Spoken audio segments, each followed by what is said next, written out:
ನಮಸ್ಕಾರ. ಹೋಟೆಲ್ಗಳಿಗೆ gas trouble ವಿಶೇಷ ಚರ್ಚಾ ಕಾರ್ಯಕ್ರಮಕ್ಕೆ ಸ್ವಾಗತ. ನಾನು ಪ್ರಭು ಹಾದಿಮನಿ. ನೋಡಿ, ನಮ್ಮ ದೇಶದಲ್ಲಿ ಪರಿಸ್ಥಿತಿ ಯಾವ ಮಟ್ಟಕ್ಕೆ ಹೋಗಿದೆ ಅಂತ ಹೇಳಿದ್ರೆ 20 ವರ್ಷದ ಹಿಂದೆ ಹೋಗಿದ್ದೀವಿ ನಾವು. ಯಾಕಂತ ಹೇಳಿದ್ರೆ ಸೌದೆ ಇಟ್ಕೊಂಡು ಅಡುಗೆ ಮಾಡಬೇಕಾದಂಥ ಅನಿವಾರ್ಯತೆ ಬಂದೊದಗಿದೆ. ಯಾರೂ ಕೂಡ ನಿರೀಕ್ಷೆ ಮಾಡಿರಲಿಲ್ಲ ನಮ್ಮದು ಮುಂದುವರೆದ ದೇಶ ಇರ್ಬೋದು, ಅಭಿವೃದ್ಧಿ ಹೊಂದುತ್ತಿರುವ ರಾಷ್ಟ್ರ ಇರ್ಬೋದು.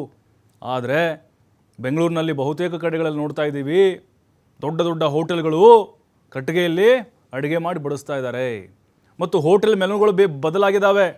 ಅನ್ನ ಸಾಂಬಾರು ಅಷ್ಟೇ, ಚಪಾತಿ ಇಲ್ಲ, ಪರೋಟ ಇಲ್ಲ, ಚೀನೀಸ್ ಐಟಮ್ಸ್ಗಳಿಲ್ಲ, ದೋಸೆ ಇಲ್ಲ, ಓನ್ಲಿ ಕಾಫಿ ಟೀ ಅವೈಲೇಬಲ್.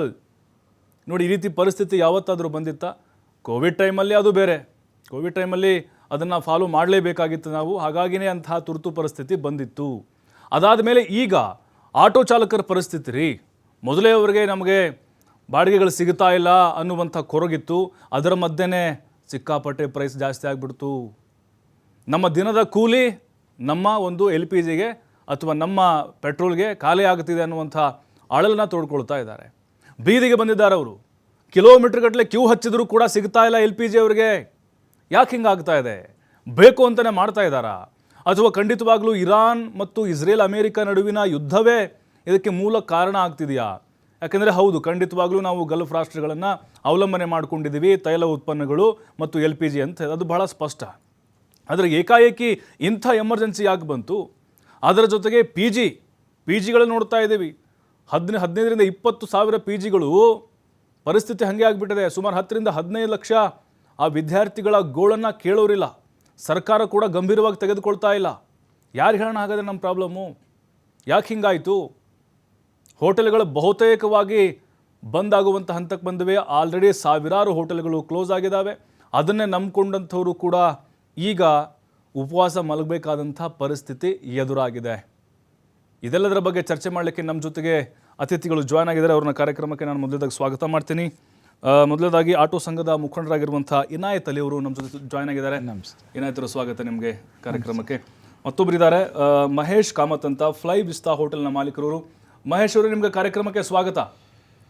ನಮಸ್ಕಾರ, ಸ್ವಾಗತ. Thank you sir. S Mahesh ಅವರೇ, ನಿಮ್ಮಿಂದ ಶುರು ಮಾಡ್ತಾ ಇದ್ದೇನೆ. ಇಂಥ ಪರಿಸ್ಥಿತಿ ಯಾವತ್ತೂ ಬಂದಿರಲಿಲ್ಲ ನಮ್ಮ ಗಮನಕ್ಕೆ ಬಂದಾಗೆ. ಕೋವಿಡ್ ಇದ್ದಾಗ ನೋಡಿದ್ವಿ, ಅದು ಬೇರೆ ಥರದ ವಾತಾವರಣ ಇತ್ತು. ಹಾಗಾಗಿನೇ ಇದನ್ನು ಹೇಗೆ ನೋಡ್ತಾ ಇದ್ದೀರಿ? ಹೋಟೆಲ್ ಕಂಪ್ಲೀಟ್ ಆಗಿ ಬಂದ್ ಆಗುವಂಥ ಹಂತಕ್ಕೆ ಬಂದುಬಿಟ್ಟಿದೆ ಅಂತ ಇನ್ನೊಂದು ವಾರ ಕಳೆದ್ರೆ. ಹೌದು, ಖಂಡಿತ. ಯಾವಾಗ ಸಪ್ಲೈ ಸರಿಯಾಗಿ ಬಂದಿಲ್ಲ ಅಂದಾಗ, ಡಿಮಾಂಡಿಗೆ ತಕ್ಕನಾಗಿ ಸಪ್ಲೈ ಸರಿಯಾಗಿ ಬಂದಿಲ್ಲ ಅಂದಾಗ ಆಟೋಮೆಟಿಕಲಿ ಬೇರೆ ದಾರಿ ಇರುವುದಿಲ್ಲ. ಓಕೆ. ಈಗ ಬಹಳಷ್ಟು ಸಣ್ಣ ಹೋಟ್ಲವ್ರು ಏನಂದ್ರೆ, ಈಗ ದೊಡ್ಡ ಹೋಟ್ಲವರು ಒಂದು 15-20 ಸಿಲಿಂಡರ್ ಸ್ಟಾಕ್ ಇರ್ತಾರೆ, ಇಲ್ಲ ಏನಾದ್ರೂ ಪ್ಲಾನ್ ಮಾಡಬಹುದು. ಸಣ್ಣ ಪುಟ್ಟ ಹೋಟ್ಲವರು ದಿವಸಕ್ಕೆ 1 ಸಿಲಿಂಡರ್ ತಗೊಂಡ್ಬಂದು ಅದರಲ್ಲೇ ಜೀವನ ಮಾಡ್ಬೇಕಾಗತ್ತೆ. ಪಕ್ಕನ ಒಂದು ಸಪ್ಲೈಯರ್ ಕೊಡ್ಲಿಲ್ಲ ಅಂದ ತಕ್ಷಣ ಆ ಚಿಕ್ಕ ಜಾಗದಲ್ಲಿ ಅವ್ರೇನು ಸಡನ್ ಆಲ್ ಆಫ್ ಎ ಕಟ್ಟಿಗೆ ಒಲೆ ಮಾಡ್ಲಿಕ್ಕೂ ಆಗುದಿಲ್ಲ, ಬೇರೆ ಏನು ಆಲ್ಟರೇಟ್ ಮಾಡಕ್ಕೂ ಆಗುದಿಲ್ಲ. ಹಾಗಂತ ಇಂಡಕ್ಷನ್ ಸ್ಟವ್ ಪರ್ಚೇಸ್ ಮಾಡ್ತೀನಿ ಅಂದ್ರೆ ಸಿಕ್ಕಾಪಟ್ಟೆ ರೇಟ್ ಇರುತ್ತೆ. ಅದನ್ನ ಪರ್ಚೇಸ್ ಮಾಡ್ಬಿಟ್ಟು ನಾನು ಕೂಡಲೇ ಮಾಡ್ತೀನಿ ಅಂದ್ರೆ ಅವ್ರಿಗೂ ಕಷ್ಟ ಆಗುತ್ತೆ. ಅವ್ರೇನ್ ಥಿಂಕ್ ಮಾಡ್ತಾರೆ, ಬಹುಶಃ 2 ದಿವಸದಲ್ಲಿ ಬರ್ಬಹುದು ಅಂತ ರೆಸ್ಟೋರೆಂಟ್ ಬಂದ್ ಮಾಡಿ ಕೂತಿದ್ದಾರೆ ಕೆಲವರು ಚಿಕ್ಕ ಪುಟ್ಟ ಹೋಟ್ಲವರು. ದೊಡ್ಡ ಹೋಟ್ಲವ್ರು ಏನ್ ಮಾಡಿದ್ದಾರೆ, ಏನ್ ಸೇವ್ ಮಾಡಬಹುದು, ಯಾವ್ದಾವ್ದು ಕಡಿಮೆ ಮಾಡಬಹುದು, ಹೇಗೆ ನಡೆಸಬಹುದು, ಆ ನಿಟ್ಟಿನಲ್ಲೂ ಸಮೇತ ಕೆಲವರು ವರ್ಕೌಟ್ ಮಾಡಿದ್ದಾರೆ. ಇನ್ನು ಕೆಲವು ಹೋಟ್ಲಲ್ಲಿ ತಾವು ಹೇಳಿದಾಗನೇ ಕಟ್ಟಿಗೆ ಬಲೆ ಹಾಕ್ಬಿಟ್ಟು ಸಮೇತ ಐಟಮ್ ಅನ್ನ ಮಾಡಿಸಿ, ಯಾಕಂದ್ರೆ ಗ್ರಾಹಕರಿಗೆ ತೊಂದರೆ ಆಗ್ಬಾರ್ದು ಅಂತ ಅದನ್ನು ಸಮೇತ ಏನೇನ್ ಮಾಡಬಹುದು ಅದನ್ನೆಲ್ಲ ಮಾಡಿ ಕೂತಿದ್ದಾರೆ ಸರ್. ಸರ್, ಈಗ ನಿಮ್ಮ ಹೋಟ್ಲಿಗೆ ಬರೋದಾದ್ರೆ ಪರಿಸ್ಥಿತಿ ಹೆಂಗಿದೆ ಸರ್? ಎಲ್ಲಾನು ಅವೈಲೇಬಲ್ ಇದೆಯಾ ಫುಡ್, ಅಥವಾ ನಿಮ್ದು ಏನಾದರೂ ಮೆನು ಚೇಂಜ್ ಆಗಿದೆ ಹೆಂಗೆ? ಅಲ್ಲ, ಆಲ್ಮೋಸ್ಟ್ ಇಟ್ಟಿದ್ದೇವೆ. ಸಮಯಕ್ಕೆ ತಕ್ಕದಂತೆ ಕೆಲವು ಸಲ ಚೇಂಜ್ ಮಾಡ್ತಾ ಇದೀವಿ ಸರ್. ಆಲ್ಮೋಸ್ಟ್ ಇಟ್ಟಿದ್ದೇವೆ ನಾವು. ಯಾಕಂತ ಹೇಳಿದ್ರೆ ನಮ್ದು ಸ್ಟಾರ್ ಹೋಟ್ಲ್ ಆದ್ರಿಂದ ನಾವು ಸ್ವಲ್ಪ ಇದ್ ಮಾಡ್ಬೇಕಾಗತ್ತೆ. ಆಲ್ಮೋಸ್ಟ್ ಐಟಮ್ಗಳು ಇದೆ. ಮತ್ತೆ ನಮ್ಮಲ್ಲಿ ನಾವು ಸ್ವಲ್ಪ ಸ್ಟಾಕ್ ಇಟ್ಕೊಂಡಿದ್ವಿ ಸಿಲಿಂಡರ್ ನ.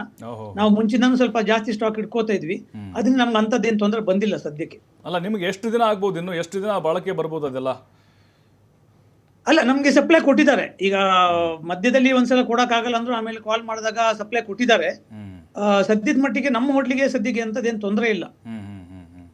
ಖಂಡಿತ ಮಹೇಶ್ ಅವರೇ, ಈಗ ನಿಮಗೆ ತೊಂದರೆ ಇಲ್ಲ, ಓಕೆ, ನೀವು ಎಚ್ಚೆತ್ಕೊಂಡ್ರಿ, ಈಗ ತರಿಸ್ಕೊಂಡಿದ್ದೀರಿ. ಬಟ್ ಸಣ್ಣ ಪುಟ್ಟ ಹೋಟೆಲ್ಗಳು ಸಿಕ್ಕಾಪಟ್ಟೆ ತೊಂದರೆಗೆ ಸಿಕ್ಕಾಕೊಂಡಿದ್ದಾವೆ.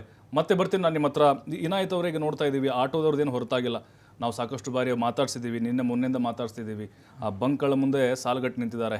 ಎಲ್ಲ ಒಂದು ಕಡೆ ಇಲ್ಲಿ ಏನಾದರೂ ಅನುಮಾನಗಳಿದೆಯಾ ಅಂತ? ಯಾಕಂದರೆ ಸಡನ್ಲಿ ಈ ರೀತಿಯಾದಂಥ ಪರಿಸ್ಥಿತಿ ಬಂದ್ಬಿಡುತ್ತೆ ಅಂತ, ಇದರಿಂದ ಏನೋ ಒಂದು ದೊಡ್ಡ ಮಟ್ಟದ ಡೀಲ್ ನಡೀತಾ ಇದೆಯಾ ಅಂತ? ಸರ್ ನೋಡಿ, ಗ್ಯಾಸು ಅಂತ ಬಂದರೆ ಮೊದಲನೇದಾಗಿ ಕ್ಯೂವಲ್ಲಿ ನಿಂತ್ಕೊಳ್ಳೋದೆ ನಮ್ಮ ಆಟೋವರು. ಆ ಪರಿಸ್ಥಿತಿಯಲ್ಲಿ ಈಗ ನಡೀತಿದೆ. ಯಾವುದು ನಮ್ಮ ಬೆಂಗಳೂರಲ್ಲಿ. ಹೌದು.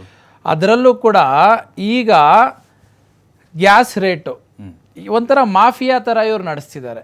ಒಂದು ಬಂಕಲ್ಲಿ ಹೋದರೆ ನಿಮಗೆ 70 ರೂಪಾಯಿ, 72 ರೂಪಾಯಿ, ಇನ್ನೊಂದು 80, ಕೆಲವೊಂದು ಬಂಕಲ್ಲಿ 85 ಕೂಡ ಇದೆ.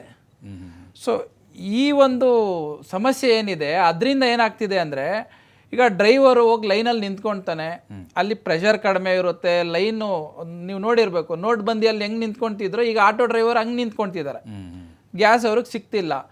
ಈಗ ಅಲ್ಲಿ ಆಗ್ತಿರೋ ಅಂಥ 1 ಅವರ್ 2 ಅವರ್ ಟೈಮ್ ವೇಸ್ಟ್ರಿಂದ ಇವ್ರ ದುಡಿಮೆಗೂ ಹೊಡ್ತಾ ಬೀಳ್ತಿದೆ. ಮತ್ತು ಇವರು ಗ್ಯಾಸ್ ಬಂಕ್ ಅವರು ಕೆಲವೊಂದು ಬಂಕಲ್ಲಿ 70 ರೂಪಾಯಿ, ಕೆಲವೊಂದು ಬಂಕಲ್ಲಿ 80 ರೂಪಾಯಿ. ಈ 80 ರೂಪಾಯಿ 85 ರೂಪಾಯಿ ಇರೋ ಬಂಕ್ಗಳಲ್ಲಿ ಸ್ವಲ್ಪ ಕ್ರೌಡ್ ಕಡಿಮೆ ಇದೆ. ಈ 70 ರೂಪಾಯಿ ಅಂತ ಈ ಬಡವ ಹೋಗ್ತಾರಲ್ಲ, ಅಲ್ಲಿ ತೊಂದರೆ ಆಗ್ತಿದೆ ಸರ್.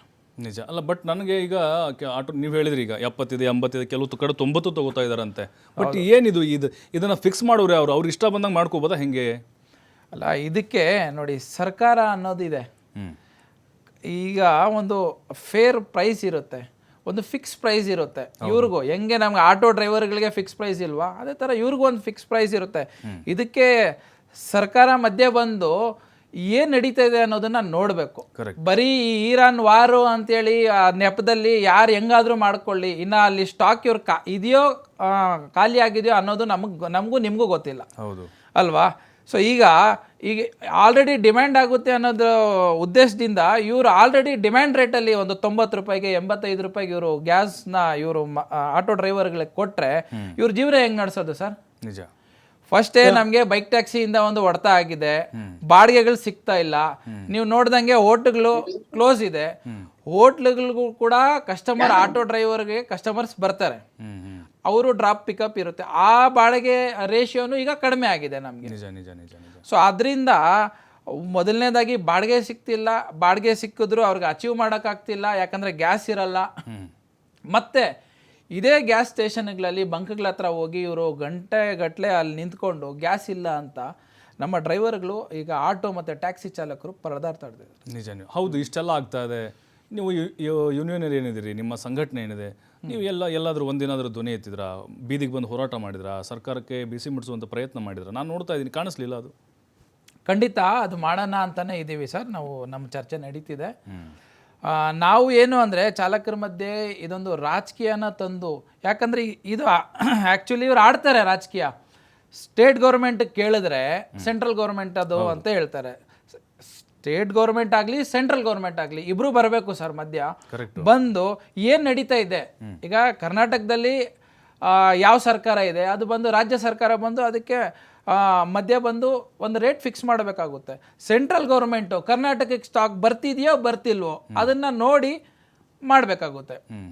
ಹಿಂಗೆ ನಡೀತಾ ಇದ್ರೆ ಖಂಡಿತ ನೋಡಿ ನಮ್ಮ ಅನ್ನ ಕಿತ್ಕೊಂಡಿದ್ದಾರೆ ಆಲ್ರೆಡಿ ಬೈಕ್ ಟ್ಯಾಕ್ಸಿಯಿಂದ. ಮತ್ತು ಇದು ಕೂಡ ಈಗ ಬೇಸಿಕ್ ದುಡಿಯೋದನ್ನ ಇವ್ರು ಕಿತ್ಕೊಳ್ಳೋ ಥರ ಸ್ಟಾರ್ಟ್ ಮಾಡಿದ್ರೆ ಖಂಡಿತ ನಾವೆಲ್ಲ ರೋಡಿಗೆ ಬಂದು ಹೋರಾಟ ಮಾಡ್ತೀವಿ. ನಿಜ ಸರ್. ಈಗ ಈ LPG ಅಥವಾ CNG ನ್ಯಾಚುರಲ್ ಗ್ಯಾಸ್ ಇದೆ ಅಲ್ವಾ, ಇದನ್ನು ನೋಡ್ತಾ ಇದ್ದೀವಿ. ಎಷ್ಟು ಡಿಪೆಂಡ್ ಆಗಿದೆ ಅಂತ ಆಟೋಗಳು ಬೆಂಗಳೂರಿನಲ್ಲಿ?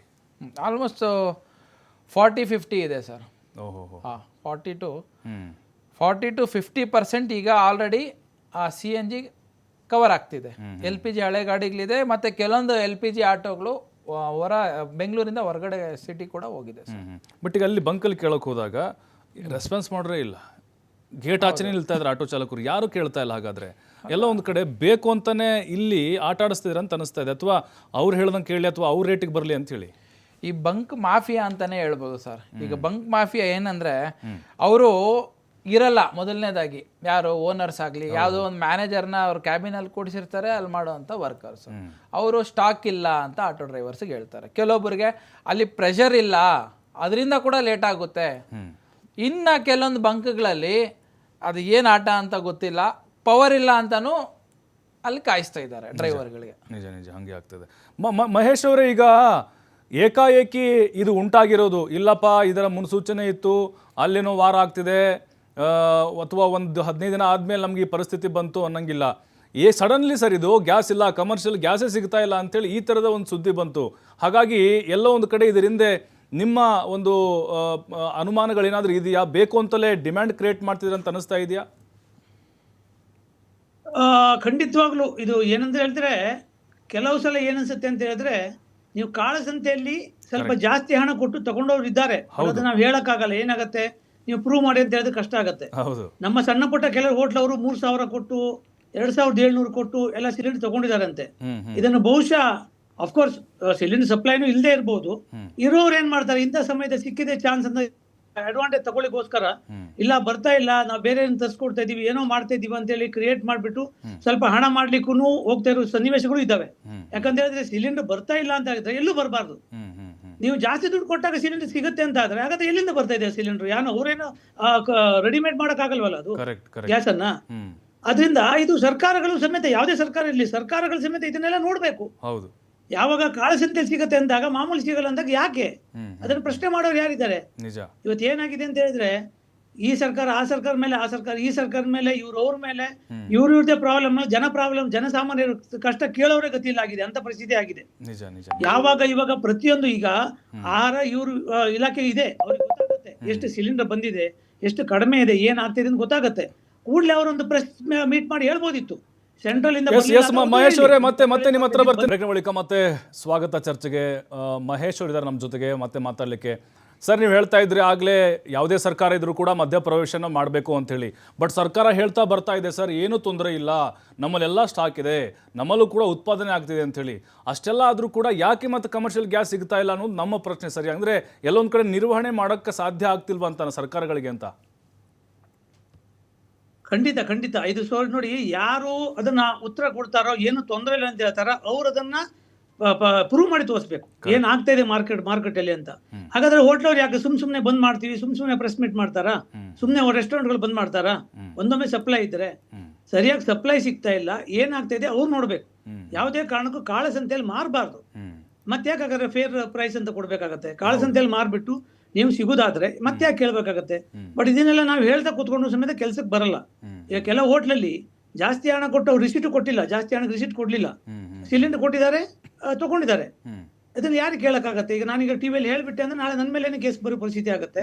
ಅದು ಸರ್ಕಾರಗಳು ನೋಡ್ಕೋಬೇಕು. ಯಾರ್ಯಾರು ಸಿಲಿಂಡರ್ ಕೊಡ್ತಾ ಇದಾರೆ, ಎಲ್ಲಿ ಶಾರ್ಟ್ ಆಗ್ತಾ ಇದೆ, ಯಾಕೆ ಆಗ್ತಾ ಇದೆ, ಯಾಕೆ ಬರ್ತಾ ಇಲ್ಲ, ಅವ್ರು ಮುಂಚೆನೆ ಹೇಳ್ಬೋದಿತ್ತು. ಒಂದೊಮ್ಮೆ ಸಿಲಿಂಡರ್ ಶಾರ್ಟ್ ಬರ್ತಾ ಇದ್ರೆ, ಸಿಲಿಂಡರ್ ಶಾರ್ಟ್ ಬರ್ತಾ ಇದೆ, ನೀವು ಪ್ರಿಕಾಷನ್ ತಗೊಳ್ಳಿ ಅಂತ ಮುಂಚೆನೆ ಹೇಳ್ಬೋದಿತ್ತು. ಅದ್ರಲ್ಲೇನು ತಪ್ಪಿಲ್ಲ. ಇವಾಗ ಆಗುತ್ತೆ, ವಾರ ಆದಾಗ ಸಣ್ಣ ಪುಟ್ಟ ಐಟಮ್ ಬರಲ್ಲ ಇರ್ಬೋದು, ಆದ್ರೆ ಅವ್ರು ಮುಂಚೆನೆ ಹೇಳ್ಬೇಕಿತ್ತು, ಇಂತಿಂತ ತೊಂದರೆ ಆಗ್ತಾ ಇದೆ, ಹೋಟ್ಲವ್ರೆ ಎಚ್ಚೆತ್ಕೊಳ್ಳಿ, ಈಗ ಮಾಡ್ಕೊಳ್ಳಿ ಅಂತ. ಕೋವಿಡ್ ಟೈಮಲ್ಲಿ ಹೇಳಿದಾರಲ್ವಾ, ಕೋವಿಡ್ ಈಗ ಆಗತ್ತೆ, ಸಾಂಕ್ರಾಮಿಕ ಆಗತ್ತೆ, ನೀವು ಮನೆ ಹತ್ರ ಹೊರಗಡೆ ಬರಬೇಡಿ, ಮನೆ ಹೊರಗಡೆ ಹಿಂಗ್ ಮಾಡ್ಕೊಳ್ಳಿ, ಮಾಸ್ಕ್ ಹಾಕೊಳ್ಳಿ, ಕೈ ತೊಳ್ಕೊಳ್ಳಿ, ಕೈಗೆ ಇದ್ ಮಾಡ್ಕೊಳ್ಳಿ ಅಂತ ಹೇಳಿದ್ದಾರೆ. ಅದೇ ರೀತಿ ಸರ್ಕಾರಗಳು ಹೇಳ್ಬೋದಿತ್ತು. ಯಾವುದೇ ಸರ್ಕಾರ ಇರ್ಲಿ, ಕೇಂದ್ರ ಸರ್ಕಾರ ಇರ್ಲಿ, ರಾಜ್ಯ ಸರ್ಕಾರ ಇರ್ಲಿ, ಸಿಲಿಂಡರ್ ಸಪ್ಲೈ ಮಾಡಕ್ ಆಗಲ್ಲ ಅಂದ ತಕ್ಷಣ ಅವ್ರು ಒಂದು ಸ್ವಲ್ಪ ಪ್ರಿಕಾಷನ್ ಕೊಡ್ಬೋದಿತ್ತು. ಇದು ಆಲ್ ಆಫ್ ಎ ಸಡನ್ ಏನಾಗುತ್ತೆ, ನಾವೆಲ್ಲ ನಾಳೆ ಬರುತ್ತೆ ಅಂತ ನಂಬ್ಕೊಂಡು ಕೂತ್ಕೊಂಡು ಸಡನ್ ಸಪ್ಲೈ ಬಂದಿಲ್ಲ ಅಂದ್ರೆ ಹೇಗೆ ಹೋಟ್ಲ್ ಓಪನ್ ಮಾಡೋದು? ಹಾಗಂತ ಇವಾಗ ನಾವು ಕೆಲಸಗಾರ ಕಳ್ಕೊಳಕ್ ಆಗತ್ತಾ? ಹೋಟ್ಲೇನ ಒಂದ್ ದಿವಸ 2 ದಿವಸ ಬಂದ್ ಮಾಡೋಣ, ಬಂದ್ ಮಾಡಿದ ನಂತರ ಆ ಕೆಲಸಗಾರ ಮನೆ ಹೋಗ್ಬಿಟ್ಟ ಅಂದ್ರೆ ಅವ್ನು ಮನ್ಸು ಚೇಂಜ್ ಮಾಡಿ ಬಂದಿಲ್ಲ ಅಂದ್ರೆ ನಾಳೆಯಿಂದ ಯಾರ ಮೇಲೆ ಡಿಪೆಂಡ್ ಆಗಿ ಕೂತ್ಕೊಳ್ಳೋಕ್ಕಾಗತ್ತೆ? ಈ ಕಷ್ಟ ಯಾರು ಹೇಳಕ್ಕಾಗತ್ತೆ ಅಲ್ವಾ ಸರ್?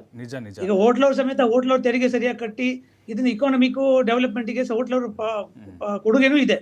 ಆ ನಿಟ್ಟಿನಲ್ಲಿ ಸರ್ಕಾರಗಳು ಸಮೇತ ಪ್ರತಿಯೊಬ್ಬ ವ್ಯಾಪಾರಸ್ಥ, ಹೋಟ್ಲಿಗೆ ಮಾತ್ರ ಅಲ್ಲ, ಗ್ಯಾಸ್ ಅವ್ರಿಗೂ ನೋಡ್ಲಿ, ಪಾಪ ರಿಕ್ಷಾದವರಿಗೂ ನೋಡ್ಲಿ, ಅವರು ಸಮೇತ ಪಾಪ ಅವ್ರು ಹೊಟ್ಟೆಪಾಟ್ ನೋಡ್ಕೋಬೇಕಲ್ವಾ? ಅವ್ರಿಗೆ ಬೇರೆ ಇನ್ಕಮ್ ಇರಲ್ಲ, ಅವ್ರು ಅದ್ರ ಮೇಲೆ ಡಿಪೆಂಡ್ ಆಗಿರ್ತಾರೆ. ಮಹೇಶ್ ಅವ್ರೀಗ ನೀವೆಲ್ಲ ಕೋವಿಡ್ ಟೈಮ್ನಲ್ಲಿ ಎಷ್ಟೋ ಹೋಟೆಲ್ಗಳು ಸಿಕ್ಕಾಪಟ್ಟೆ ಲಾಸ್ ಆಗಿದೆ ಸರ್. ಅದರಲ್ಲೂ ಈ ಮಧ್ಯಮ ವರ್ಗದವ್ರು ಸಾಲ ಸೋಲ ಮಾಡ್ಕೊಂಡವರು ಪಾಪ ಕಣ್ಣೀರು ಹಾಕೊಂಡೆಲ್ಲ ಕ್ಲೋಸ್ ಮಾಡಿದಂಥ ಉದಾಹರಣೆ ಇದ್ದಾವೆ. ಅದಾದಮೇಲೆ ಅಂಥ ಪರಿಸ್ಥಿತಿ ಈಗ ಬಂದಿರೋದು, ಎಲ್ಲ ಒಂದು ಕಡೆ ನಿಮಗೆ ಭರವಸೆ ಇದೆಯಾ ಈ ಸಮಸ್ಯೆ ಕ್ಲಿಯರ್ ಆಗುತ್ತೆ ಅಂತ? ನಮ್ಮ ಹೋಟೆಲ್ ಬೆಂಗಳೂರಿನ ಸೌತ್ ಇಂಡಿಯನ್ ಅಸೋಸಿಯೇಷನ್ ಮತ್ತೆ ಬೆಂಗಳೂರಿನ ಹೋಟೆಲ್ ಅಸೋಸಿಯೇಷನ್ ಅವರಿಗೆ ಡೈಲಿ ಕರೆಸ್ಬಿಟ್ಟು ಮಾತಾಡ್ಬಿಟ್ಟು ಭರವಸೆ ಕೊಟ್ಟಿದ್ದಾರೆ. ಇನ್ನು 2-3 ದಿವಸದಲ್ಲಿ ಸರಿಯಾಗತ್ತೆ ಅಂತ ಹೇಳಿ ಕಳಿಸಿದ್ದಾರೆ. ಆ ನಿಟ್ಟಿನಲ್ಲಿ ನಾವೆಲ್ಲ ಆಶಾಭಾವನೆ ಹೊಂದಿದ್ದೀವಿ, ಇದೆಲ್ಲ ಪ್ರಾಬ್ಲಮ್ ಸಾಲ್ವ್ ಆಗುತ್ತೆ ಅಂತ. ಆಗ್ಲಿಲ್ಲ ಅಂದ್ರೆ ಮತ್ತೆ ಹಳೆ ಕೋವಿಡ್ ಪಾರ್ಟ್ 2 ಅಂತ ತಿಳ್ಕೊಂಡು ಕೂತ್ಕೋಬೇಕಾದ ಪರಿಸ್ಥಿತಿ ಆಗುತ್ತೆ. ಕರೆಕ್ಟ್. ಬಟ್ ಈಗ ಎಲ್ಲ ಒಂದು ಕಡೆ ಕೆಲ ಹೋಟೆಲ್ಗಳು ಗ್ರಾಹಕರ ಮೇಲೆ ಏನೋ ಹೊರೆ ಹಾಕ್ತಿದ್ದಾವಂತೆ ಸರ್. ಆಲ್ರೆಡಿ ಊಟ ತಿಂಡಿ ರೇಟ್ ಹೆಚ್ಚಳ ಮಾಡಿಬಿಟ್ರಂತೆ, ಅದ್ರ ಜೊತೆಗೆ ಈ ಗ್ಯಾಸ್ದು ಏನೋ ಆ್ಯಡ್ ಮಾಡ್ತಿದಾರಂತೆ, 30 ರೂಪಾಯಿ 40 ರೂಪಾಯಿ ಅಂತೇಳಿ ಎಕ್ಸ್ಟ್ರಾ ಏನೋ ಕೊಡ್ತಾ ಇದಾರಂತ ಕೇಳ್ಬಿಟ್ರಿ ನಾವು. ಇಲ್ಲ ಅದು ನಮ್ಗೂ 1-2 ಕೆಲವು ಇದು ಬಂತು. ಅದು ಯಾವ್ದೋ ಚೆನ್ನೈಲಿ ಯಾವ್ದೋ ಹೋಟ್ಲಲ್ಲಿ ಮಾಡಿದಾರಂತೆ, ಬಟ್ ಅದು ಸತ್ಯನ ಸುಳ್ಳು ಗೊತ್ತಿಲ್ಲ. ಯಾಕಂದ್ರೆ ಇವತ್ತು ನಿಮ್ಗೆ ಸೋಷಿಯಲ್ ಮೀಡಿಯಾದಲ್ಲಿ ಏನ್ ಬೇಕಾದ್ರೆ ಪಾಸ್ ಮಾಡ್ಬೋದು. ನಾನ್ ತಿಳ್ಕೊಂಡ್ ಪ್ರಕಾರ ಯಾವ ಹೋಟ್ಲವ್ರು ಆತರ ಮಾಡಕ್ ಹೋಗಲ್ಲ ಪಾಪ. ಯಾಕಂದ್ರೆ ಗ್ರಾಹಕರಿಗೆ ದೇವ್ರ ತರ ನೋಡ್ಕೋತಾರೆ. ತಮ್ಗೆ ಲಾಸ್ ಆದ ಸಮೇತ ಗ್ರಾಹಕರನ್ನ ಆತರ ಮಾಡಕ್ ಹೋಗ್ಲಿಲ್ಲ ನನ್ನ ಪ್ರಕಾರ. ಕಡೆಗೆಲ್ಲೋ ಸಣ್ಣ ಪುಟ್ಟದ ಆಗಿರೋ ಸನ್ನಿವೇಶ ಇದೆಯೋ ಇಲ್ಲೋ ಗೊತ್ತಿಲ್ಲ. ಆದ್ರೆ ಹೋಟ್ಲರ್ ಯಾವತ್ತು ಗ್ರಾಹಕರನ್ನ ದೇವ್ರ ರೀತಿ ನೋಡ್ಕೋಬೇಕಂತ ತನ್ನ ಕಷ್ಟವನ್ನ ಹೇಳ್ದೆ ಕೇಳ್ದೆ ಏನೋ ಮಾಡ್ಕೊಂಡು ಕೂತ್ಕೋತಾರೆ. ಈಗ ನಾವು ಸೌದಿಯಲ್ಲಿ ಯಾಕೆ ಮಾಡ್ಬೇಕಿತ್ತು? ಹೌದು ಹೌದು ಸೌದಿಯಲ್ಲಿ ಮಾಡಿ ಸಮೇತ, ಯಾಕಂದ್ರೆ ಕಸ್ಟಮರ್ ಬರೋರಿಗೆ ನಾವು ಊಟ ಕೊಡ್ಬೇಕು ಅಷ್ಟೇ ನಮ್ಮ ಇಂಟೆನ್ಷನ್. ಸೌದಿಯಲ್ಲಿ ಮಾಡಿದ್ರ ಯಾವ್ದ್ರಲ್ಲಿ ಮಾಡಿದ್ರ ಅಂತ ಕೇಳಲ್ಲ. ಆ ನಿಟ್ಟಿನಲ್ಲಿ ನಾವು ನಮ್ಮ ಕಷ್ಟಗಳು ಇದ್ರ ಸಮೇತ ಒಳ್ಳೆ ರೀತಿಯಿಂದ ಉತ್ತಮ ಗುಣಮಟ್ಟದ ಆಹಾರವನ್ನ ಕಲ್ಪಿಸಕ್ಕೆ ನಾವು ಸತತ ಪ್ರಯತ್ನ ಮಾಡ್ತಾ ಇದ್ದೀವಿ. ಬಟ್ ನಾನು ಕೇಳಿದ ಪ್ರಕಾರ ಕರ್ನಾಟಕದಲ್ಲಿ ಎಲ್ಲೂ ಆತರ ಬಂದಿದ್ದಿಲ್ಲ. ಯಾವುದೋ ಒಂದು ಚೆನ್ನೈದೊಂದು ಬಿಲ್ಲು ನನಗೂ ಬಂದಿತ್ತು, ಅದರಲ್ಲಿ ಅವನೇನೋ ಗ್ಯಾಸ್ ಚಾರ್ಜ್ ಅಂತ 15% ಆ್ಯಡ್ ಮಾಡಿದ್ ನೋಡಿದೆ. ಬಟ್ ಕರ್ನಾಟಕದಲ್ಲಿ ಆತರ ಆಗಿದ್ದಿಲ್ಲ. ಮತ್ತೆ ಕರ್ನಾಟಕದಲ್ಲಿ ಅವೆಲ್ಲ ಸೋಷಿಯಲ್ ಮೀಡಿಯಾ ಇವತ್ತು ಫಾಸ್ಟ್ ಇರೋದ್ರಿಂದ ಕೂಡಲೇ ನಿಮ್ಮ ಹೋಟ್ಲ್ ಹೆಸರಿಗೆಲ್ಲ ಹಾಕ್ಬಿಡ್ತಾರೆ. 10 ರೂಪಾಯಿ ಆಗಿದೆ 100 ರೂಪಾಯಿ ತಗೊಂಡು ಹಾಕ್ಬಿಡ್ತಾರೆ. ಅಂತ ಪರಿಸ್ಥಿತಿ ಇದೆ ಸದ್ಯದಲ್ಲಿ. ನಾನು ಕೇಳಿದ ಪ್ರಕಾರ ಆತರ ಆಗ್ಲಿಲ್ಲ ಸರ್. ನಿಜ ಸರ್. ಈಗ ನಷ್ಟ ಅಂತ ಬಂದಾಗ ಆಯ್ತಪ್ಪ, ಒಂದು ದಿನ ಎಲ್ಲ ಹೋಟೆಲ್ಗಳು ಬಂದಾಗ್ಬಿಟ್ವು, ಎಷ್ಟು ಪ್ರಮಾಣದಲ್ಲಿ ಹೊಡೆತ ಕೊಡೋದು ಸರ್ ನಿಮ್ಮ ಹೋಟೆಲ್ ಉದ್ಯಮಕ್ಕೆ? ಈಗ ಒಂದಿನ ಎಲ್ಲ ಕ್ಲೋಸ್ ಆಯ್ತು ಅಂತ ಹೇಳಿದ್ರೆ ಸರ್ ನೋಡಿ, ಹೊಡೆತ ಸರಿಯಾಗಿ ಗೊತ್ತಾಗುವಂತದ್ದು ಮಿಡ್ಲ್ ಕ್ಲಾಸ್ ಅವರಿಗೆ. ಈಗ ದೊಡ್ಡ ದೊಡ್ಡ ಹೋಟ್ಲ್ ಅವರು ಹೇಗೋ ಮ್ಯಾನೇಜ್ ಮಾಡ್ಕೊಂಡು ಹೋಗ್ತಾರೆ. ಸಣ್ಣ ಪುಟ್ಟ ಹೋಟ್ಲ್ ಬಾಡಿಗೆಗೆ ಇರ್ತಾನೆ, ಅವ್ನು ಬಾಡಿಗೆ ಕಟ್ಟಲೇಬೇಕು. ಒಂದೊಮ್ಮೆ ಇದೇನು ಒಂದು 2 ದಿವಸ ಬಂದ್ ಮಾಡಿದ ಓನರ್ ಏನು 2 ದಿವಸ ಬಂದ್ ಮಾಡಿದ ಕಟ್ ಮಾಡೋಕ್ಕಾಗಲ್ಲ. ನಾವು ಸ್ಟಾಫ್ಗೆ ಏನಾದ್ರು ಸಂಬಳ ಕೊಡುವಾಗ 2 ದಿವಸ ಹೋಟ್ಲ್ ನಡೆಸಿಲ್ಲ, ನಾನು ಸಂಬಳ ಕೊಡಲ್ಲ ಅಂದ್ರೆ ಅವ್ನು ಇರೋದೇ ಇಲ್ಲ, ನಾಳೆ ಮತ್ತೆ ಹುಡ್ಕೊಂಡು ಹೋಗ್ಬೇಕು. ಮಾತಾಡಿದ್ರೆ ಅನ್ಎಂಪ್ಲಾಯ್ಮೆಂಟ್ ಅಂತಾರೆ. ಹೋಟ್ಲ್ ಕೆಲಸಕ್ಕೆ ನೋಡಿ, ನಾವು ಯಾವ್ದು ಜಾತಿ ಧರ್ಮ ಭೇದ ಭಾವ ನೋಡದೆ ಕೆಲಸ ಕೊಡಿದ್ರೆ ಹೋಟ್ಲ್ ಇಂಡಸ್ಟ್ರಿ ಮಾತ್ರ. ಎಜುಕೇಶನ್ ಇದೆ ಅನ್ನೋದು ಕೇಳಲ್ಲ. ಅವ್ನು 2 ಕೈ 2 ಕಾಲು ಗಟ್ಟಿ ಮುಟ್ಟಿದ್ರೆ ನಾವು ಕೆಲಸ ತಗೋತೀವಿ, ಟ್ರೈನಿಂಗ್ ಕೊಡ್ತೀವಿ, ಕೆಲಸ ಕಲಿಸ್ತೀವಿ. ನಾಳೆ ಅವ್ನು ಬಿಟ್ಟು ಹೋಗ್ತಾನೆ ಆದ್ರೂ ನಾವು ಅವ್ರನ್ನ ಇಟ್ಕೋತೀವಿ. ಯಾವ್ದು ಜಾತಿ ಧರ್ಮ ಕೇಳಲ್ಲ. ಅವ್ರನ್ನ ಕೆಲಸ ಕೊಟ್ಟು ಮತ್ತೊಂದು ತಿಳ್ಕೊಳ್ಳಿ ಸರ್, ನೀವು ಯಾವುದೇ ಕಂಪ್ನಿಯಲ್ಲಿ ಕೆಲಸ ಕೊಟ್ಟು ಎಷ್ಟೇ ಮಾಡಿದ್ರೆ ಊಟ ತಿಂಡಿ ಮತ್ತೆ ವಸತಿಗೆ ನಿಮ್ಗೆ ಅರ್ಧದಷ್ಟು ದುಡ್ಡು ಹೋಗುತ್ತೆ. ಹೋಟ್ಲಲ್ಲಿ ಊಟ ತಿಂಡಿ ಕೊಟ್ಬಿಟ್ಟು ವಸತಿ ಕೊಡ್ತೀವಿ ನಾವು. ಅದರಿಂದ ಇಂಥ ಒಳ್ಳೆ ಒಂದು ಉದ್ಯಮ ಯಾವುದೂ ಇಲ್ಲ. ಈ ಉದ್ಯಮದಲ್ಲಿ ನಾವು ಸ್ಟಾಫ್ಗಳನ್ನು ಹಾಕಿ ಒಳ್ಳೆ ರೀತಿ ನೋಡ್ಕೊಂಡು ಸಲಹೆ ಮಾಡ್ಕೊಂಡಿರುವಂತದ್ದು ಒಂದು ಹೋಟ್ಲ್ ಉದ್ಯಮ. ಅಂತದ್ರಲ್ಲಿ ಕೆಲಸಗಾರನ ಸಮೇತ ನಾನು 4 ದಿವಸ ಸಂಬಳ ಕೊಡಲ್ಲ ಅಂದ್ರೆ ಅವ್ನ ಮನೆ ನಡಿಬೇಕಲ್ವಾ? ನಾನು ಯಾಕೆ ನನ್ನ ಮನೆ ನಡಿಬೇಕಂತ ಆಲೋಚನೆ ಮಾಡ್ತೇನೆ, ಅವ್ನ ಮನೆ ನಡಿಬೇಕಂತ ನಾವು ಆಲೋಚನೆ ಮಾಡೋರೆ. ಯಾಕಂದ್ರೆ ನಾವು ಮನುಷ್ಯರು. ಆ ನಿಟ್ಟಿನಲ್ಲಿ ನಾವು ಆತರ ಯಾವುದೇ ಕಾರಣಕ್ಕೂ ಮಾಡಕ್ ಆಗುದಿಲ್ಲ. ಖಂಡಿತ ಕೋವಿಡ್ ಸಮಯದಲ್ಲಿ ಎಷ್ಟೋ ಜನ ಜೀವನ ತಗೊಂಡವ್ರು ಇದ್ದಾರೆ, ಏನು ಮಾಡಕ್ ಆಗ್ಲಿಲ್ಲ. ಏನ್ ಮಾಡೋದು, ನಮ್ಮ ಮನೆ ಬರ ಇಷ್ಟ ಅಂತ ತಿಳ್ಕೊಂಡವ್ರು ಇದ್ದಾರೆ. ಬಾಡಿಗೆ ಕಟ್ಟಲಿಲ್ಲ, ಯಾರು ಕೇಳ್ತಾ ಇಲ್ಲ. ಕಾರ್ಪೊರೇಷನ್ ನೋಡಿ, ಸಿಂಪಲ್ ಒಂದು ಎಕ್ಸಾಂಪಲ್ ಕೊಡ್ತೇನೆ. ಕೋವಿಡ್ ಸಮಯದಲ್ಲಿ ನಿಮ್ಗೆ ಲಿಕ್ಕರ್ ಲೈಸೆನ್ಸ್ ಅನ್ನ ಮಾಡ್ತಾರೆ, CL7 ಅಂತ. 9 ಲಕ್ಷ ರೂಪಾಯಿ ಇದು ಲಿಕ್ಕರ್ ಲೈಸೆನ್ಸ್. 9 ಲಕ್ಷದಲ್ಲಿ ನಾವು 6 ತಿಂಗಳನ್ನ ಓಪನ್ ಮಾಡಲಿಲ್ಲ ಲಿಕ್ಕರು. ನಾವು ಅವರಿಗೆ ಲೆಟರ್ ಕೊಟ್ಟಿದ್ವಿ, ದಯವಿಟ್ಟು 6 ತಿಂಗಳು ಓಪನ್ ಮಾಡಲಿಲ್ಲ, 6 ತಿಂಗಳು ರಿಬೇಟ್ ಕೊಡಿ ಅಂತ. ಆದ್ರೆ ಫುಲ್ ಅಮೌಂಟ್ ಅನ್ನು ತಗೊಂಡಿದ್ದಾರೆ. ಏನ್ ಮಾಡಿದ್ದಾರೆ ಅಂದ್ರೆ, ನೀವು 2 ಇನ್ಸ್ಟಾಲ್ಮೆಂಟ್ ಅಲ್ಲಿ ಕೊಡಿ ಅಂತ ಕೇಳಿದ್ರು ಅಷ್ಟೇ.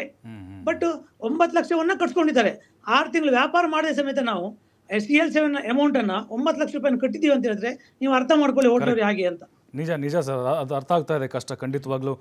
ಮತ್ತೆ ಚರ್ಚೆಗೆ ಸ್ವಾಗತ. ಏನಾಯ್ತು ರೀ, ನೀವು ಆಗ್ಲೇ ಹೇಳ್ತಾ ಇದ್ರಿ ಸ್ಟಾಕ್ ಬಗ್ಗೆ ಯಾವುದೇ ಮಾಹಿತಿ ಕೊಡಲ್ಲ ಇವರು, ಓನರ್ಲೇ ಇರ್ತಾರೋ ಮ್ಯಾನೇಜರ್ ಮೇಲೆ ಎಲ್ಲ ಡಿಪೆಂಡ್ ಆಗಿರುತ್ತೆ ಅಂತೇಳಿ. ನಂದು ಒಂದು ಪ್ರಶ್ನೆ, ಈಗ ಆಯ್ತಪ್ಪ ಯುದ್ಧ ಆಗ್ತಿದೆ, ನಮಗೆ ಸಡನ್ಲಿ ಬಂತು, ಅದ್ರ ಒಂದಿನಕ್ಕೆಲ್ಲ ಖಾಲಿ ಆಗ್ಬಿಡುತ್ತೆ ಅಂತ ನನ್ನ ಪ್ರಶ್ನೆ. ಸ್ಟಾಕ್ ಇಟ್ಕೊಳ್ಳಲ್ವಾ ಇವ್ರು ಏನಾದ್ರು ಅಂತ? ನಾವು ಮನೇಲಿ ತರಕಾರಿ ಗಿರ್ಕಾರಿ ಇಟ್ಕೊಳ್ಳಲ್ವಾ? ಸೊ ಹಂಗೆ ಸ್ಟಾಕೇ ಇರಲ್ವಾ ಅಂತ ಇವ್ರದ್ದು? ಹೌದು, ಈಗ ನೀವು ಹೇಳಿದ್ರಿ ಸರ್ಕಾರನೂ ಹೇಳ್ತು ನಮ್ಮಲ್ಲಿ ಇದೇ ಗ್ಯಾಸು ಅಂತ ಇದ್ರೆ ಅವರು ಯಾಕೆ ಕಾಯ್ತಿದ್ದಾರೆ? ಈಗ ನೋಡ್ತಿದಾರಲ್ಲ ಅವರು ಎಲ್ಲ ಬಂಕಲ್ಲಿ ಲೈನ್ಗಳಾಗಿ ಜಾಸ್ತಿ ಆಗ್ತಿದೆ, ರೇಟ್ ವೇರಿಯೇಷನ್ ಆಗ್ತಿದೆ. ಸರ್ಕಾರ ಮೊದಲನೇದಾಗಿ ಅದೇನು ಕೊರತೆ ಅದನ್ನು ಬಗೆಹರಿಸ್ಬೇಕು. ರಾಜ್ಯ ಸರ್ಕಾರನೇ ಬಂದು ಅಥವಾ ಕೇಂದ್ರ ಸರ್ಕಾರದಿಂದ ಆಗ್ತಿದೆಯಾ ಅವ್ರಿಗೆ ಹೇಳಿ, ಈ ಥರ ಸ್ಟೇಟ್ಮೆಂಟ್ ಕೊಡಲಿ, ನಮ್ಮಲ್ಲಿ ಸ್ಟಾಕ್ ಇದೆ ಆದರೆ ಕೇಂದ್ರ ಸರ್ಕಾರ ನಮಗೆ ಗ್ಯಾಸ್ ಕೊಡ್ತಿಲ್ಲ ಅನ್ನೋದು. ನೋಡಿ, ದೇಶ ಅಂತ ಬಂದರೆ ನಮ್ಮ ಚಾಲಕರು ದೇಶಕ್ಕೋಸ್ಕರ ಸಪೋರ್ಟ್ ಮಾಡ್ತಾರೆ. ಹಂಗಂತೇಳಿ ಇವರು ಒಂದೇ ಸಿಟಿಯಲ್ಲಿ ಇರೋದೊಂದು 150-200 ಬಂಕು LPGದು, ಅದರಲ್ಲಿ ಇಷ್ಟು ವೇರಿಯೇಷನ್ನು. ಒಂದರಲ್ಲಿ 70 ಅಂತೆ, ಒಂದರಲ್ಲಿ 80 ಅಂತೆ, ಒಂದರಲ್ಲಿ 85 ಅಂತೆ. ಇದೇನು ಸರ್ಕಾರಕ್ಕೆ ಕಾಣಿಸ್ತಿಲ್ವಾ ಸರ್? ನಿಜ, ಸರ್ಕಾರ ಇದನ್ನು ನೋಡಬೇಕು. ಇದು ಯಾಕಿದೆ? ಏನಾದರೂ ಇವ್ರು ಸ್ಪೆಷಲ್ ಗ್ಯಾಸ್ ಏನಾದ್ರು ತಂದು ಕೊಡ್ತಾ ಇದ್ದಾರಾ? ಇಲ್ಲಾಂದರೆ ಏನಾದರೂ ಇಂಡಸ್ಟ್ರಿಯಲ್ಗೆ ಏನಾದರೂ ಇವರು ಗ್ಯಾಸ್ ಸಪ್ಲೈ ಮಾಡಿ ಇಲ್ಲಿ ನಮಗೆ ಪಬ್ಲಿಕ್ಗೆ ಮತ್ತು ನಮ್ಮ ಆಟೋ ಚಾಲಕರಿಗೆ ಇವರೇನಾದರೂ ಗ್ಯಾಸ್ನ ಕಡಿಮೆ ಕೊಡ್ತಿದ್ದಾರಾ ಸ್ಟಾಕ್ನ ಅಂತ ನಾನು ಒಂದು ಪ್ರಶ್ನೆ ಇದೆ. ನಾನು ಕೇಳೋದು ಏನು ಗೊತ್ತಾ ಸರ್, ಸರ್ಕಾರ ಬರಬೇಕು ಇದ್ರ ಮುಂದೆ. ಯಾಕೆ ಆಗ್ತಿದೆ ರೇಟ್ ವೇರಿಯೇಷನ್ ಯಾಕೆ ಆಗ್ತಿದೆ, ಇದರಿಂದ ಒಬ್ಬ ಬಡ ಚಾಲಕರಿಗೆ ಏನು ತೊಂದರೆ ಆಗ್ತಿದೆ, ಇದಕ್ಕೆ ಅವರು ಮುತುವರ್ಜಿ ತೋರಿಸಿ ಖಂಡಿತ ಇದೊಂದು ಫ್ಲ್ಯಾಟ್ ರೇಟ್ ಮಾಡಬೇಕು, ಎಲ್ಲರಿಗೂ ಒಂದು ಸರಿಸಮಾನವಾದ ಒಂದು ರೇಟ್ ಬರಬೇಕು, ಮತ್ತು ಹಾಗೆ ಸ್ಟಾಕು ಕೂಡ ಸಿಗಬೇಕು. ಆ ರೀತಿಯಲ್ಲಿ ಒಂದು ವೇಳೆ ಸ್ಟಾಕ್ ಸಿಗಲಿಲ್ಲ ಅಂದರೆ ಖಂಡಿತ ಎಲ್ಲರಿಗೂ ಸಿಗಲ್ಲ. ನಾವು ಇದ್ದೀವಿ ದೇಶಕ್ಕೋಸ್ಕರ, ನಾವು ಚಾಲಕರು ಯಾವತ್ತೂ ನಿಲ್ತೀವಿ. ಈಗ ಎಲ್ಲೊಂದು ಕಡೆ ಆ ವೇರಿಯೇಷನ್ ನೋಡ್ತಾ ಇದ್ರಿ ನೀವು, ರೇಟ್ ಹೇಳ್ತಾ ಇದ್ರಲ್ವಾ, ಇದು ಸಡನ್ಲಿ ಜಾಸ್ತಿ ಆದ ಸಂದರ್ಭದಲ್ಲಿ ಎಲ್ಲ ಒಂದು ಕಡೆ ಆಟೋ ಚಾಲಕರಿಗೆ ಜಾಸ್ತಿ ಹೊರೆ ಆಗ್ತಿದೆ ಅಂತ ಅನಿಸ್ತಾ ಇದೆ ಬೇರೆ ಬೇರೆ ಉದ್ಯಮಗಳಿಗೆ ಹೋಲಿಸಿದ್ರೆ ನನಗೆ. ಅಲ್ಲ ಇದು ಯಾವ ರೀತಿ ಅನಿಸ್ತಿದೆ ಅಂದರೆ ಈ ಬಿಟ್ಕಾಯಿನಲ್ಲಿ ಆಡ್ತಾರಲ್ಲ ಆಟ, ಆ ರೀತಿಯಲ್ಲಿ ಇವ್ರು ಆಡ್ತಿದ್ದಾರೆ. ಇವಾಗ ಸ್ಟಾಕ್ ಇಲ್ಲ ಅಂತ ನಾವೊಂದು ಸುದ್ದಿ ಹಬ್ಬರಿಸಿದ್ರೆ ರೇಟ್ ಜಾಸ್ತಿ ಆಗಿ ಮಾರ್ಕೊಬೋದಲ್ವಾ, ಹೌದು, ಒಳ್ಳೆ ಫಂಡ್ ರೇಸ್ ಮಾಡ್ಬೋದು. ಸೊ ಆ ರೀತಿಯಲ್ಲಿ ಇವರು ಮಾಡ್ತಿದ್ದಾರೆ. ಈ ನಾಟಕ ನಡೆಸಿಲ್ಲ ಅಂದ್ರೇ ಒಳ್ಳೆಯದು. ಸರ್ಕಾರ ಇದ್ರ ಮಧ್ಯೆ ಬಂದು ಖಂಡಿತ ನಮ್ಮ ಆಟೋ ಚಾಲಕರಿಗೆ ಮತ್ತು ಟ್ಯಾಕ್ಸಿ ಚಾಲಕರಿಗೆ ಇದೊಂದು ರೇಟನ್ನ ಸರಿಯಾಗಿ ಫಿಕ್ಸ್ ಮಾಡಿಕೊಡ್ಬೇಕಾಗುತ್ತೆ. ಈಗ ನೋಡಿ, ಪೆಟ್ರೋಲ್ ಡೀಸೆಲ್ಲು ನಾವು ಜಾಸ್ತಿ ಗಲ್ಫ್ ಕಂಟ್ರಿನೇ ಡಿಪೆಂಡ್ ಆಗಿದ್ದೀವಿ. ಈಗ ನಮಗೆ ನಮ್ಮಲ್ಲಿ ಒಂದು 5 ತಿಂಗಳಾಗೋ ಸ್ಟಾಕ್ ಖಂಡಿತವಾಗ್ಲೂ ಇದೆ, ಎಷ್ಟೇ ಯುದ್ಧ ಆಗಲಿ ಏನೇ ಆಗಲಿ. ಹಾಗೆ LPG ನಿಮಗೆ ಆಟೋಮೆಟಿಕ್ಲಿ ಖಾಲಿ ಆಗುತ್ತೆ ಅಂತ ಹೇಳಿದ್ರೆ ನಿಜವಾಗ್ಲೂ ಅದನ್ನ ನಂಬಕ್ಕೆ ಆಗ್ತಾ ಇಲ್ಲ. ನೀವು ಅದನ್ನು ಹೆಂಗೆ ಸ್ಟಾರ್ಟಿಂಗ್ ತೊಗೊಂಡ್ರಿ ಅಂತ ಹೇಳಿ? ಸರ್ ಆವಾಗಲೇ ಹೇಳಿದೆ ನೋಡಿ ಸರ್, ನಿಮಗೆ ಸ್ಟಾಕು ಅಂದಮೇಲೆ LPG ಖಂಡಿತ ಇದ್ದೇ ಇರುತ್ತೆ. ಯಾವುದೇ ಒಂದು ಸಣ್ಣ ಅಂಗಡಿಯಲ್ಲಿ ದಿನಸಿ ಮಾಡೋನು ಕೂಡ ಅವನದೇ ಆದ ಒಂದು ತಿಂಗಳು ನಡೆಸೋ ಅಷ್ಟು ಅವನು ಸ್ಟಾಕ್ ಇಟ್ಕೊಂಡಿರ್ತಾನೆ. ಅಂಥದ್ರಲ್ಲಿ ಇವರು ಇಷ್ಟೆಷ್ಟು ದೊಡ್ಡ ದೊಡ್ಡ ಕಂಪನಿಗಳು ಮತ್ತು ಸರ್ಕಾರದ್ದು ಕೂಡ ಬಂಕ್ಗಳಿದೆ, ಕೇಂದ್ರ ಸರ್ಕಾರ ಆಗಿರ್ಬೋದು ಅಥವಾ ರಾಜ್ಯ ಸರ್ಕಾರದಾಗಿರ್ಬೋದು. ಆದರೆ ಸ್ಟಾಕ್ ಇದ್ದೇ ಇರುತ್ತಲ್ಲ ಸರ್, ಸ್ಟಾಕ್ ಅನ್ನೋದು ಒಂದೇ ನೆಪದಲ್ಲಿ ಇವರು ರೇಟ್ನ ವೇರಿಯೇಷನ್ ಮಾಡೋದು, ರೇಟ್ನ ಜಾಸ್ತಿ ಮಾಡೋದು ಬೇಕು ಅಂತಾನೆ. ಇವರು ಕೆಲವೊಂದು ಬಂಕ್ಗಳಲ್ಲಿ ಸ್ಟಾಕ್ ಇಲ್ಲ ಅಂತ ಕೆಲವೊಂದು ಫಿಕ್ಸ್ ಟೈಮಲ್ಲಿ ಕೊಡೋದು. ಈಗ ಆಲ್ರೆಡಿ ನೀವು ನೋಡ್ಬೋದು ಆಟೋ ಚಾಲಕರು ಇರೋ ಟ್ರಾಫಿಕ್ಕಲ್ಲಿ, ನಿಮಗೆ ಗೊತ್ತಿದೆಯಾ ಯಾವ ಥರ ಇದೆ ನಿಮ್ಗೆ ಗೊತ್ತಲ್ಲ ಸರ್, ಟ್ರಾಫಿಕ್ಕಲ್ಲಿ ಮೈಲೇಜೇ ಗಾಡಿ ಕಡಿಮೆ ಬರ್ತಿದೆ. ಆ ಟ್ರಾಫಿಕ್ಕಲ್ಲಿ ಇವ್ರು ಹುಡ್ಕೊಂಡು ಬೇರೆ ಹೋಗ್ಬೇಕೀಗ. ಈಗ ನಾನೆಲ್ಲೋ ಮೆಜೆಸ್ಟಿಕಲ್ಲಿ ಇದ್ದೀನಿ, ಜಯನಗರ ಹತ್ರ ಖಾಲಿ ಇದೆ ಅಂತ ಹೋಗ್ತೀನಿ, ಅಲ್ಲಿ ಇಲ್ಲ ಅಂದರೆ ಮತ್ತೆ ಅಲ್ಲಿಂದ BTM ಲೇಔಟ್ಗೆ ಹೋಗ್ಬೇಕು, ಖಾಲಿನೂ ಹೋಗ್ತಿದ್ದೀನಿ ನಾನು, ಅಲ್ಲಿ ನನ್ನ ಸಮಯನೂ ಕೂಡ ವ್ಯರ್ಥ ಆಗ್ತಿದೆ.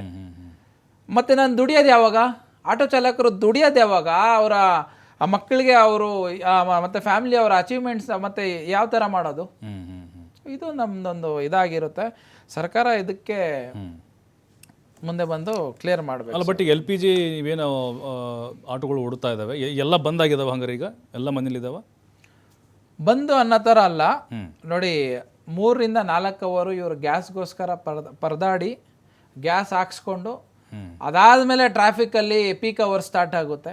ಬೆಳಗ್ಗೆ ಎದ್ದೊಳ್ತಾನೆ ಯಾವುದೋ ಗ್ಯಾಸ್ ಬಂಕಲ್ಲಿ ನಿಂತ್ಕೊಳ್ತಾರೆ ನಮ್ಮ ಚಾಲಕರು, 3 ಅವರು 2 ಅವರು, ಬೆಳಗಿನ ಪೀಕ್ ಅವರು ಹಂಗೆ ಹೋಗುತ್ತೆ. ಆ ದುಡಿಮೆ ಆಗಿರೋವಂಥ ಒಂದು ಸಮಯ ಇರುತ್ತೆ. ಇಲ್ಲಾಂದರೆ ರಾತ್ರಿ 12 ಗಂಟೆ ನೀವು ನೋಡ್ಬೋದು, ನೀವು ನೋಡಿ ಸುಮಾರು ಬಂಕಲ್ಲಿ ರಾತ್ರಿ 1 ಗಂಟೆ ಆದರೂ ಈ ಲೈನ್ಗಳು ಇದ್ದೇ ಇದೆ. ಹೌದು, ನೋಡಿದ್ದೆ, ನಿಜ. ಕೆಲವೊಂದು ಬಂಕು ಫುಲ್ ಕ್ಲೋಸ್ ಇಲ್ಲ ನಮ್ಮಲ್ಲಿ ಅಂತ.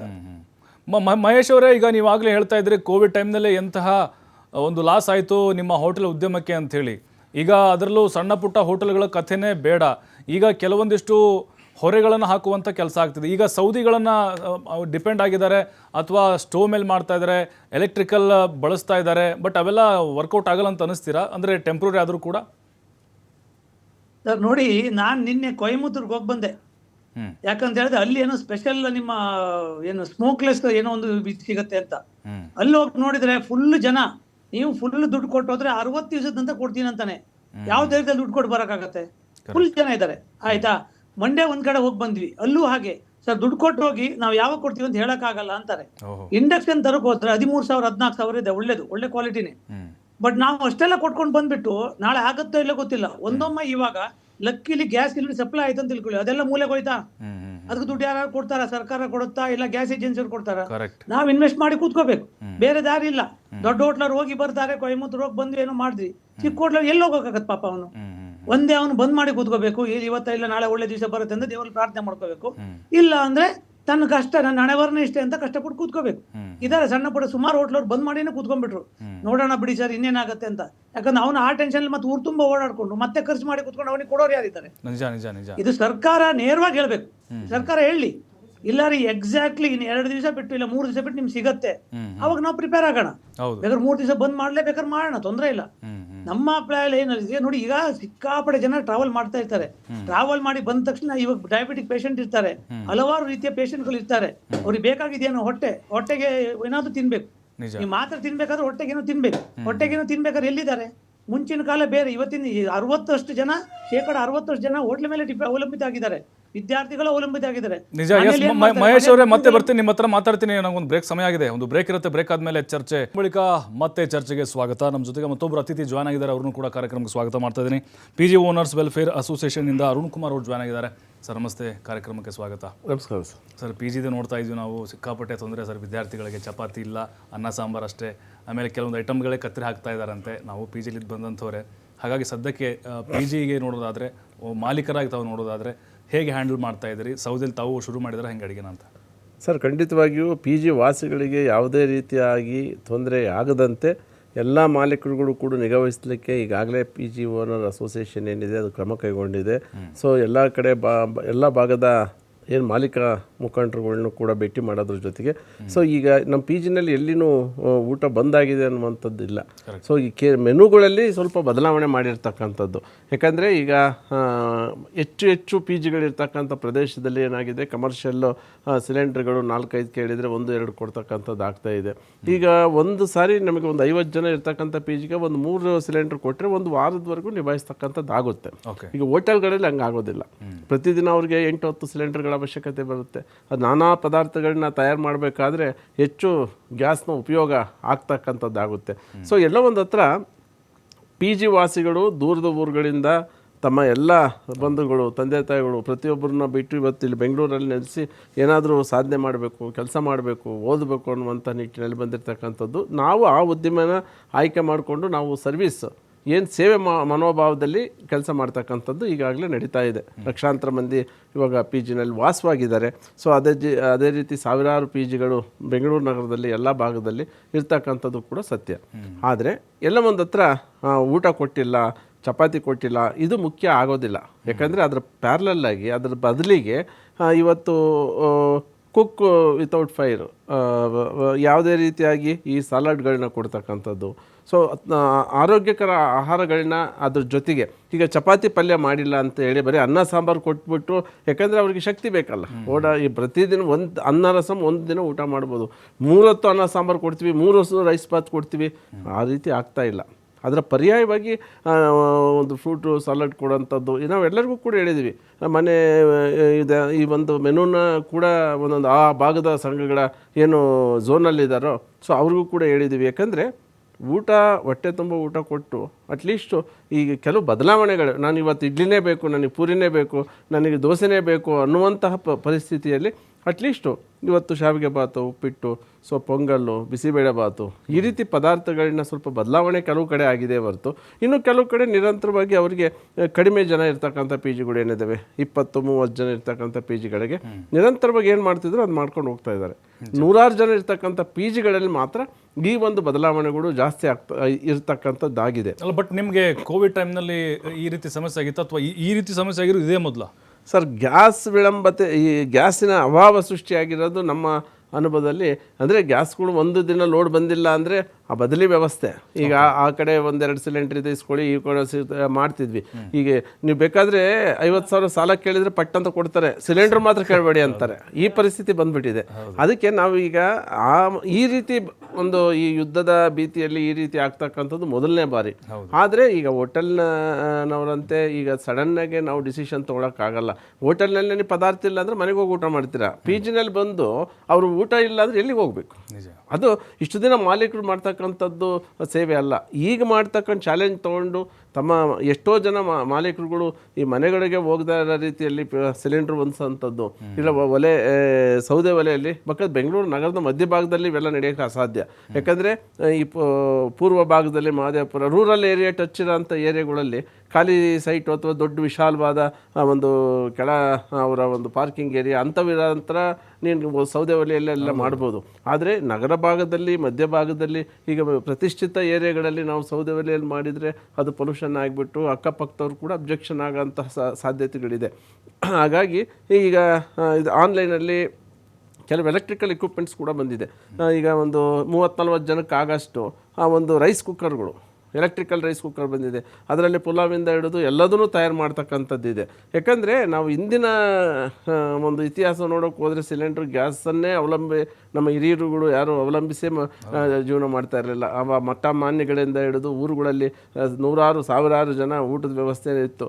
ಆದರೆ ಈಗ ನವೀನತೆ ಏನು ಬಂದಿದೆ ಪ್ರಚಲಿತವಾಗಿ, ಸೊ ಅದಕ್ಕೆ ನಾವು ಅದಕ್ಕೆ ಹತ್ಕೊಬಿಟ್ಟಿದ್ದೀವಿ. ಸರ್, ಇನ್ನೊಂದು ಆರೋಪ, ಈ ಕೆಲವು ಪಿ ಜಿಗಳಲ್ಲಿ ಊಟನೇ ಬಂದಾಗಿದೆ ಅಂತೆ, ಕೆಲವು ಪಿ ಜಿಗಳಲ್ಲಿ 2 ಸ್ಪೂನ್ ಹಾಕಲಿ 1 ಸ್ಪೂನ್ ಹಾಕ್ತಿದಾರಂತೆ ರೈಸು ಅಂತ ಕೇಳ್ಬಿಟ್ಟಿಲ್ಲ. ಇಲ್ಲ ಸರ್, ಖಂಡಿತವಾಗಿಯೂ ಅದು ನಿಜವಾಗಿಯೂ ನಮ್ಮ ಗಮನಕ್ಕೆ ಯಾವುದು ಬಂದಿಲ್ಲ, ಸಂಘದ ಗಮನಕ್ಕೆ ಕೂಡ ಬಂದಿಲ್ಲ. ನಾವು ಸಂತೃಪ್ತಿಯಾಗಿ ಊಟ ಕೊಡ್ತಕ್ಕಂಥದ್ದು ಮಾಡಿ, ಯಾಕಂದರೆ ನೀವು ಅಡುಗೆ ಮಾಡಿ ನೀವು ತಯಾರು ಮಾಡಿದ್ದೀವಿ ಅಂದರೆ ಸಮರ್ಪಕವಾಗಿ ಕೊಡ್ತಕ್ಕಂಥದ್ದು ಆಗಬೇಕು. ಈಗ ಅಲ್ಲಿ ಕೂಡ ಈಗ ನೋಡಿ ಪಿ ಜಿ ವಾಸಿಗಳಿಂದನೂ ಕೂಡ ಪ್ರತಿಭಟನೆ ಆಗ್ತಕ್ಕಂಥದ್ದು, ಅಥವಾ ಯಾಕೆ ಊಟ ಕೊಡ್ತಾ ಇಲ್ಲ, ಯಾಕಂದ್ರೆ ಹೊರಗಿನ ಪ್ರಚಲಿತ ವಿದ್ಯಮಾನಗಳನ್ನ ಗೊತ್ತಿಲ್ಲದೆ ಕೆಲವರು ಮಾತಾಡೋಂಥದ್ದು ಆಗುತ್ತೆ. ಈಗ ನಾವು ಹೇಳಿದ ತಕ್ಷಣ ಒಪ್ಕೊಳ್ತಕ್ಕಂಥದ್ದು ಆಗೋದಿಲ್ಲ. ಅದನ್ನು ನಾವು ವಾಸ್ತವ ಏನಿದೆ ಹಂಗಂತ ಹೇಳಿ ಅದರಲ್ಲಿ ಉಳುವರೆ ಮಾಡಿ ಇದರಲ್ಲಿ ಬೆಲೆ ಜಾಸ್ತಿ ಮಾಡಿ ಆ ಮೂರ್ಖತನ ಮಾಡ್ತಾ ಇಲ್ಲ ಯಾರು. ಯಾಕಂದರೆ ಈ ಟೈಮಲ್ಲಿ ನೀವು ಬೆಲೆ ಜಾಸ್ತಿ ಮಾಡ್ತೀವಿ ಅಂತಂದರೆ ನಿಮ್ಮ ಸೇವೆ, ಯಾಕಂದರೆ ಇಷ್ಟು ದಿನ ಪಿ ಜಿ ನಡೆಸ್ಕೊಂಡು ಜೀವನ ಮಾಡ್ತಾ ಇರ್ತಾರೆ ಪಿ ಜಿ ವಾಸಿಗಳಿಂದಲೇ ಮಾಲೀಕರು. ಹೌದು, ಯಾವತ್ತೂ ಕೂಡ ಈಗ ಸಮರ್ಪಕವಾಗಿ ಸೇವೆ ಕೊಟ್ಟರೆ ತಾನೇ ಪಿ ಜಿಯಲ್ಲಿ ಇರ್ತಕ್ಕಂಥವ್ರು ನಿಮಗೆ ಅದಕ್ಕೆ ತಕ್ಕಂಥ ಫೀಸ್ ಕೊಡ್ತಕ್ಕಂಥದ್ದು ನಡೆಯುತ್ತೆ. ಆದರೆ ನೀವು ಫೀಸನ್ನು ತೊಗೊಂಡ್ಬಿಟ್ಟು ಒಳ್ಳೆ ಸೇವೆ ಕೊಟ್ಟಿಲ್ಲ ಅಂದರೆ ಇವತ್ತು ನಿಮಗೆ ಆ ಒಂದು ಹಣ ಇರ್ಬೋದು, ಮುಂದಿನ ದಿನಗಳಲ್ಲಿ ನಿಮಗೆ ಬಿಸ್ನೆಸ್ಸಲ್ಲಿ ವ್ಯತ್ಯಾಸ ಆಗುತ್ತೆ. ನೀವು ಒಳ್ಳೆ ಗುಡ್ ನೇಮ್ ತೊಗೊಂಡಿಲ್ಲ, ಸರ್ವಿಸ್ ಚೆನ್ನಾಗಿಲ್ಲ ಅಂದರೆ ನಿನ್ನ ಪಿ ಜಿ ಬರ್ತಕ್ಕಂಥವ್ರಾದರೂ ಯಾರು? ಹಾಗಾಗಿ ಈ ಒಂದು ಏನು ವಾಸ್ತವ ಯುದ್ಧಗಳ ಭೀತಿನಲ್ಲಿ ರಾಷ್ಟ್ರ ದೇಶಗಳದ್ದಾಗಿದೆಯೋ ಇಂಥ ಸಂದರ್ಭದಲ್ಲಿ ಎಲ್ಲ ಪಿ ಜಿ ಮಾಲಕರಿಗೆ ನಾನು ಈ ಮುಖೇನ ಒಂದು ಮಾತು ಹೇಳೋದೇನು ಅಂದರೆ, ಸೇವಾ ಮನೋಭಾವದಲ್ಲಿ ತಾವುಗಳು ತಮ್ಮ ಪಿ ಜಿ ವಾಸಿಗಳನ್ನ ನೋಡ್ಕೊಳ್ಬೇಕು ಅನ್ನುವಂಥ ಒಂದು ಸೂಚನೆಯನ್ನು ಈ ಮುಖೇನ ನಾವು ಕೊಡ್ತಾ ಇದ್ದೀವಿ. ಎಸ್, ಖಂಡಿತ ಉತ್ತಮವಾದಂಥ ಸಲಹೆ ಕೊಟ್ರಿ. ಮಹೇಶ್ ಅವರೇ, ಈಗ ಆಯಿತು ಯುದ್ಧ ಮುಂದುವರಿತಾ ಇದೆ, ಡೊನಾಲ್ಡ್ ಟ್ರಂಪು ಯುದ್ಧ ಮುಂದುವರಿಸ್ತೀವಿ ಅಂತ ಹಠಕ್ಕೆ ಬಿದ್ದಂಗೆ ಕಾಣಿಸ್ತಾ ಇದೆ. 1 ತಿಂಗಳು ಹಾಗೆ ಹೋಯಿತು ಪರಿಸ್ಥಿತಿ. What next? ಏನು ಮಾಡ್ತೀರಿ ಹಾಗಾದರೆ? ಕಂಪ್ಲೀಟಾಗಿ ಕ್ಲೋಸ್ ಮಾಡ್ಕೊಂಡು ಕೂತ್ಕೊಂಡ್ಬಿಡ್ತಾರಾ ಹೆಂಗೆ? ಸರ್, ಈಗಿಲ್ಲ. ಇವಾಗ ಬಹುತೇಕ ಹೋಟ್ಲವರು ಏನೇನು ಆಲ್ಟ್ರೇಟ್ ಮಾಡಬಹುದು ಎಲ್ಲ ಆಲ್ರೆಡಿ ಮಾಡ್ತಾ ಇದ್ದಾರೆ. ಎಲ್ಲ ಹೋಟ್ಲಲ್ಲಿ ತಾವ್ ಹೇಳಿದಾಗನೆ ಕಟ್ಟಿಗೆ ಒಲೆ ತಂದ್ಬಿಟ್ಟು ಪ್ರಯತ್ನ ಮಾಡ್ತಾ ಇದ್ದಾರೆ. ಕೆಲ ಹೋಟ್ಲಲ್ಲಿ ಇಂಡಕ್ಷನ್ ಸ್ಟವ್ ಏನು ಈಗ ನಮ್ಮ ಎಲೆಕ್ಟ್ರಿಸಿಟಿ ಅದನ್ನು ತಂದಿದ್ದಾರೆ. ಆದಷ್ಟು ಪ್ರಯತ್ನ ಮಾಡ್ತಾ ಇದ್ದಾರೆ. ಆದ್ರೆ ಮುಂದಿನ ದಿನಗಳಲ್ಲಿ ಯಾವ ತರ ಬರುತ್ತೆ, ಯಾವ್ದಕ್ ಪ್ರಿಪೇರ್ ಆಗ್ಬೇಕು ಅದನ್ನು ಯಾರು ಊಹೆನು ಮಾಡಕ್ಕಾಗಲ್ಲ. ಇದೇ ಯುದ್ಧ ಹೀಗೆ ಮುಂದುವರಿಸ್ಕೊಂಡು ನಮ್ಗೇನಾದ್ರೂ LPG ಸಿಲಿಂಡರ್ ಬರ್ಲೇ ಇಲ್ಲ ಆದ್ರೆ ಎಲ್ಲ ಹೋಟ್ಲವ್ರಂತೂ ಮಾಡಕ್ಕಾಗಲ್ಲ. ಕೆಲ ಹೋಟ್ಲವ್ರು ಮಾಡ್ಬೋದು, ಕಟ್ಟಿಗೆ ಒಲೆ ಮಾಡ್ಬೋದು, ಇಂಡಕ್ಷನ್ ದುಡ್ಡು ಕೊಟ್ಟು ಮಾಡ್ಬೋದು, ಏನೋ ಮಾಡ್ಬೋದು. ಎಲ್ಲ ಹೋಟ್ಲವ್ರಂತೂ ಖಂಡಿತ ಮಾಡಕ್ ಸಾಧ್ಯನೇ ಇಲ್ಲ. ಇದು ಇನ್ನೂ ಹಳೆ ಕೋವಿಡ್ 2ನೇ ಭಾಗ ಅಂತ ಕಂಟಿನ್ಯೂ ಆಗೋ ಸನ್ನಿವೇಶಗಳು ಬರ್ಬೋದು. ಅಲ್ಲ, ಕೆಲವು ಹೋಟೆಲ್ಗಳಲ್ಲಿ ಈಗ ನೀವು ಹೇಳ್ತಾ ಇದ್ರೆ ಗ್ಯಾಸು ಬ್ಲಾಕ್ ಮಾರ್ಕೆಟಲ್ಲಿ ಡಬಲ್ ರೇಟು 4,000 ಕೊಟ್ಟರು ಸಿಗ್ತಾ ಇಲ್ಲ ಅಂತ. ಕೆಲವು ಹೋಟೆಲ್ಗಳಲ್ಲಿ ಇದೇ ಪರಿಸ್ಥಿತಿಯನ್ನು ಲಾಭ ಮಾಡಿಕೊಂಡಂಥ ಕೆಲವು ಹೋಟೆಲ್ನವರು ಡಬಲ್ ತಗೋತಿದ್ದಾರೆ ಅಂತ ನಾವು ಕೇಳ್ಪಟ್ವಿ ಸರ್. ಹೌದು ಹೌದು ಹೌದು, ಖಂಡಿತ ಹೌದು. ಇದೇನಾಗುತ್ತೆ ಸರ್, ಯಾಕಂತ ಹೇಳಿದ್ರೆ ಹೋಟ್ಲನ್ನು ಬಂದ್ ಮಾಡ್ಕೊಂಡು ಕೂತ್ಕೊಂಡ್ರೆ ಹೋಟ್ಲವ್ರಿಗೆ ಏನ್ ಚಾಲೆಂಜ್ ಅಂದ್ರೆ ಇವತ್ತು ಕೆಲಸಗಾರ ಸಿಗಲ್ಲ. ಅದು ಅನುಭವಿ ಕೆಲಸಗಾರ ಯಾರು ಸಿಗಲ್ಲ. ನಾನು ಅವಾಗಲೇ ಹೇಳ್ದಾಗೇನೆ ಅನ್ಎಂಪ್ಲಾಯ್ಮೆಂಟ್ ಅಂತಾರೆ, ಆದ್ರೆ ನೀವು ಯಾವುದೇ ಕ್ಷೇತ್ರಕ್ಕೆ ಕೇಳಿ ಕೆಲಸಗಾರನೇ ಸಿಗಲ್ಲ. ಆ ನಿಟ್ಟಿನಲ್ಲಿ ನಮ್ಗೆ ಹೋಟ್ಲಲ್ಲಿ ಇವತ್ತು ಚಾಲೆಂಜ್ ಇರುವಂತದ್ದು ಕೆಲಸಗಾರನೇ. ಕೆಲಸಗಾರ ಸಿಗ್ಲಿಲ್ಲ ಅಂದ್ರೆ ಏನ್ ಮಾಡೋದಂತ ಭಯದಿಂದ ಅವ್ನು ಬ್ಲ್ಯಾಕ್ ಅಲ್ಲಿ ಕೊಟ್ಟು ಇವತ್ತು 2 ದಿವಸ ಸರಿಯಾಗ್ಬೋದು, ಮುಂದೆ ಒಳ್ಳೆ ನನ್ನ ಪ್ರಶ್ನೆ ಸರ್, ಈಗ ಸಿಲಿಂಡ್ರು ನೀವು ಆಗ್ಲೇ ಹೇಳಿದ್ರೆ ಆ ಅಗ್ರಿ ಒಪ್ಕೊಳ್ತೀನಿ, ಬಟ್ ಈಗ ತಿಂಡಿ ಮತ್ತೆ ಊಟ ಏನಿದೆ ಅದನ್ನ ಡಬಲ್ಗೆ ಕೊಡ್ತಾ ಇದ್ದಾರೆ ಅಂತ ಹೇಳಿ ಇದನ್ನೇ ಎನ್ಕ್ಯಾಶ್ ಮಾಡಿಕೊಂಡು ತಿಂಡಿ 2 ಇಡ್ಲಿ 40 ರೂಪಾಯಿ 80 ರೂಪಾಯಿ ತೆಗೆದುಕೊಳ್ತಿದ್ದಾರೆ ಅಂತ ಕೇಳ್ಬಿಟ್ಟು ಸರ್. ಇಲ್ಲ ಇಲ್ಲ, ಖಂಡಿತ ಇಲ್ಲ ಸರ್. ನನ್ನ ಪ್ರಕಾರ ಯಾರು ಆತರ ಮಾಡಕ್ ಹೋಗೋದೇ ಇಲ್ಲ, ಅದು ಚಾನ್ಸೇ ಇಲ್ಲ. ಇನ್ನು ಎಲ್ಲೋ ಸಣ್ಣ ಪುಟ್ಟದ್ದು ಏನಾಗಿದೆ. ನಾನು ಇನ್ನೇ ಒಂದು ಸಿಂಪಲ್ ಒಂದು ಎಕ್ಸಾಂಪಲ್ ಕೊಡ್ತೇನೆ. ನಾನು ನಿನ್ನೆ ನಮ್ಮ ಹೋಟ್ಲಿಂದ ಪಕ್ಕದಲ್ಲಿ ಒಂದು ರೆಸ್ಟೋರೆಂಟ್ ಹೋಗಿ ನಿಂತ್ಕೊಂಡೆ, ಇಲ್ಲಿ ಬಸ್ ಸ್ಟ್ಯಾಂಡ್ ಎದುರುಗಡೆಗೆ. ಅವರು ಆಕ್ಚುಲಿ ಗ್ಯಾಸ್ ಇಲ್ಲ ಅಂತ ಬಂದ್ ಮಾಡಿದ್ದಾರೆ. ಆದ್ರೆ ಇಬ್ರು ಬಂದ್ಬಿಟ್ಟು ಸರ್ ಹೋಟ್ಲ್ ಬಂದಾಗಿದೆ ಅಂದ್ರೆ ನೀವು ಸ್ಟಾಫ್ ಗಳಿಗೆ ಏನೋ ಮಾಡಲ್ವೇನ್ರಿ? ಆ ಸ್ಟಾಫ್ ಗಳಿಗೆ ಏನ್ ಮಾಡೋದು ಅದೇ ಕೊಡಿ, ನಂಗೆ ಸ್ವಲ್ಪ ಡಯಾಬಿಟಿಕ್ ಇದೆ ಅಂದ. ಕೂಡ್ಲೆ ಪಾಪ ಓನರ್ ಒಳಗಡೆ ಹೋಗ್ಬಿಟ್ಟು ಸ್ಟಾಫಿಗೆ ಏನ್ ಮಾಡಿ ತಂದ್ಬಿಟ್ಟು ಕೊಟ್ಬಿಟ್ಟು ಊಟ ಕೊಟ್ಟ. ಹಾಗಂತ ಸ್ಟಾಫಿಗೆ ಕೊಟ್ಟಿದ್ದು ದುಡ್ಡು ಅಂತ ಅವ್ನು ದುಡ್ಡು ತಗೊಳ್ಳಿಲ್ಲ. ಅದು ಮಾನವೀಯತೆ. ನಿಜ ನಿಜ ನಿಜ. ಅವ್ರ ಪಾಪ ಡಯಾಬಿಟಿಕ್ ಅಂದಾಗ ಅವ್ರು ಹೇಳಿದ್ರು ಫಸ್ಟ್, ಇಲ್ಲ ಹೋಟ್ಲ್ ಏನಿಲ್ಲ ಬಂದಾಗಿದೆ ಗ್ಯಾಸ್ ಇಲ್ಲ ಅಂತ ಹೇಳಿದ್ರು. ಅವ್ರು ಕೂಡಲೇ ಏನ್ ಮಾಡಿದ್ರು ಕಸ್ಟಮರು, ಸರ್ ನೀವು ಸ್ಟಾಫಿಗೆ ಏನು ಕೊಡ್ತಾ ಇಲ್ವಾ, ಸ್ಟಾಫಿಗೆ ಏನೋ ಕೊಟ್ಟಿದ್ದೆ ಸ್ವಲ್ಪ ಏನಾರು ಕೊಡಿ ಅಂದ್ರು. ಇವ್ರು ಕೂಡಲೇ ಒಳಗಡೆ ಹೋಗ್ಬಿಟ್ಟು ಏನೋ ಒಂದ್ ಸ್ವಲ್ಪ ಐಟಮ್ ಕೊಟ್ಬಿಟ್ರು. ಹಾಗಂದ್ರೆ ಅದಕ್ಕೂ ದುಡ್ಡು ತಗೊಳ್ಳಿಲ್ಲ. ಅದು ಮಾನವೀಯತೆ ಸರ್. ಎಲ್ಲರೂ ಹಣ ಮಾಡೋಕ್ಕೋಸ್ಕರ ಕೂತ್ಕೊಂಡಿರಲ್ಲ, ಎಲ್ಲ ಹಣ ಮಾಡೋಕೆ ಕೂತ್ಕೊಂಡ್ರೆ ಕೋವಿಡ್ 3ನೇದು ಬರ್ಬೋದು. ಯಾಕಂದ್ರೆ ನಾವು ಯಾಕೆ ಕೋವಿಡ್ಗಳ ಇಂಥದ್ದೆಲ್ಲ ಬರ್ತಾವಂದ್ರೆ ಮನುಷ್ಯ ಮಾಡಿದ ತಪ್ಪುಗಳನ್ನ ತೋರ್ಸ್ಕೊಳ್ಳೋಕೋಸ್ಕರ ಕೋವಿಡ್ ಅಂತ ಬರುವಂತದ್ದು. ನಾವು ತಿದ್ಕೊಂಡ್ರೆ ನಾವು ಬಚಾವ್ ಆಗ್ತೀವಿ, ನಾವು ತಿದ್ಕೊಳ್ಳಿಲ್ಲ ಅಂದ್ರೆ ಇಂಥ ಸನ್ನಿವೇಶಗಳು ಕೆಲವು ವರ್ಷಗಳು ಬಿಟ್ಟು ಬರ್ತಾನೆ ಇರ್ತವೆ. ಇದನ್ನ ನಾವು ಅರ್ಥ ಮಾಡ್ಕೋಬೇಕು ಸರ್. ನಿಜ. ಈಗ ಮಹೇಶ್ ಸರ್ ನೀವು ಹೇಳ್ತಾ ಇದ್ರಿ, ಐ ಅಗ್ರಿ. ಯಾಕಂದ್ರೆ ಎಲ್ಲರೂ ಕೂಡ ಅದೇ ರೀತಿ ನಿಮ್ಮಂಥ ಮನೋಭಾವ ಹೊಂದಿದ್ರೆ ಯಾರೂ ಕೂಡ ಇಲ್ಲಿ ಉಪವಾಸ ಮಲಗೋಕ್ಕೆ ಸಾಧ್ಯನೇ ಇಲ್ಲ. ಬಟ್ ನಂದು ಇನ್ನೊಂದು ಪ್ರಶ್ನೆ ಅಂತ ಹೇಳಿದರೆ, ಈಗ ನಿಮ್ಮ ಹೋಟೆಲ್ ಅಸೋಸಿಯೇಷನ್ನವರು ಈಗ ನಿಮ್ಮನ್ನ ಕರೆದು ಒಂದು ಸಭೆಯನ್ನು ಮಾಡಿ ಅವ್ರ ಕಷ್ಟ ಏನಿದೆ, ಮುಂದೇನು ಮಾಡೋಣ, ಆ ರೀತಿ ಚರ್ಚೆಗಳಾಗ್ತಿದೆಯಾ? ಬೇರೆ ಬೇರೆ ಸಂಘಟನೆಗಳನ್ನು ನೋಡಿದರೆ ನಾವು ಆ ಥರ ಖಂಡಿತ ಸರ್, ಖಂಡಿತ. ಹೋಟೆಲ್ ಅಸೋಸಿಯೇಷನ್ ನಿಜವಾಗ್ಲೂ ಹೇಳ್ತೀವಿ, ಪ್ರತಿಯೊಬ್ಬರ ಕಷ್ಟಕ್ಕೆ ನಿಲ್ಲತ್ತೆ. ಪ್ರತಿಯೊಂದು ದಿವಸ ಮೀಟಿಂಗ್ ಮಾಡ್ತದೆ. ಇವತ್ತು ನಮ್ಮ ಮೈಸೂರಲ್ಲಿ ವಾಪಸ್ ಮೀಟಿಂಗ್ ಮಾಡ್ಬಿಟ್ಟು ಯಾರ್ಯಾರು ಏನ್ ಕಷ್ಟ ಆಗಿದೆ, ಏನ್ ತೊಂದರೆ ಆಗಿದೆ ಅಂತ ಹೇಳಿದ್ವಿ.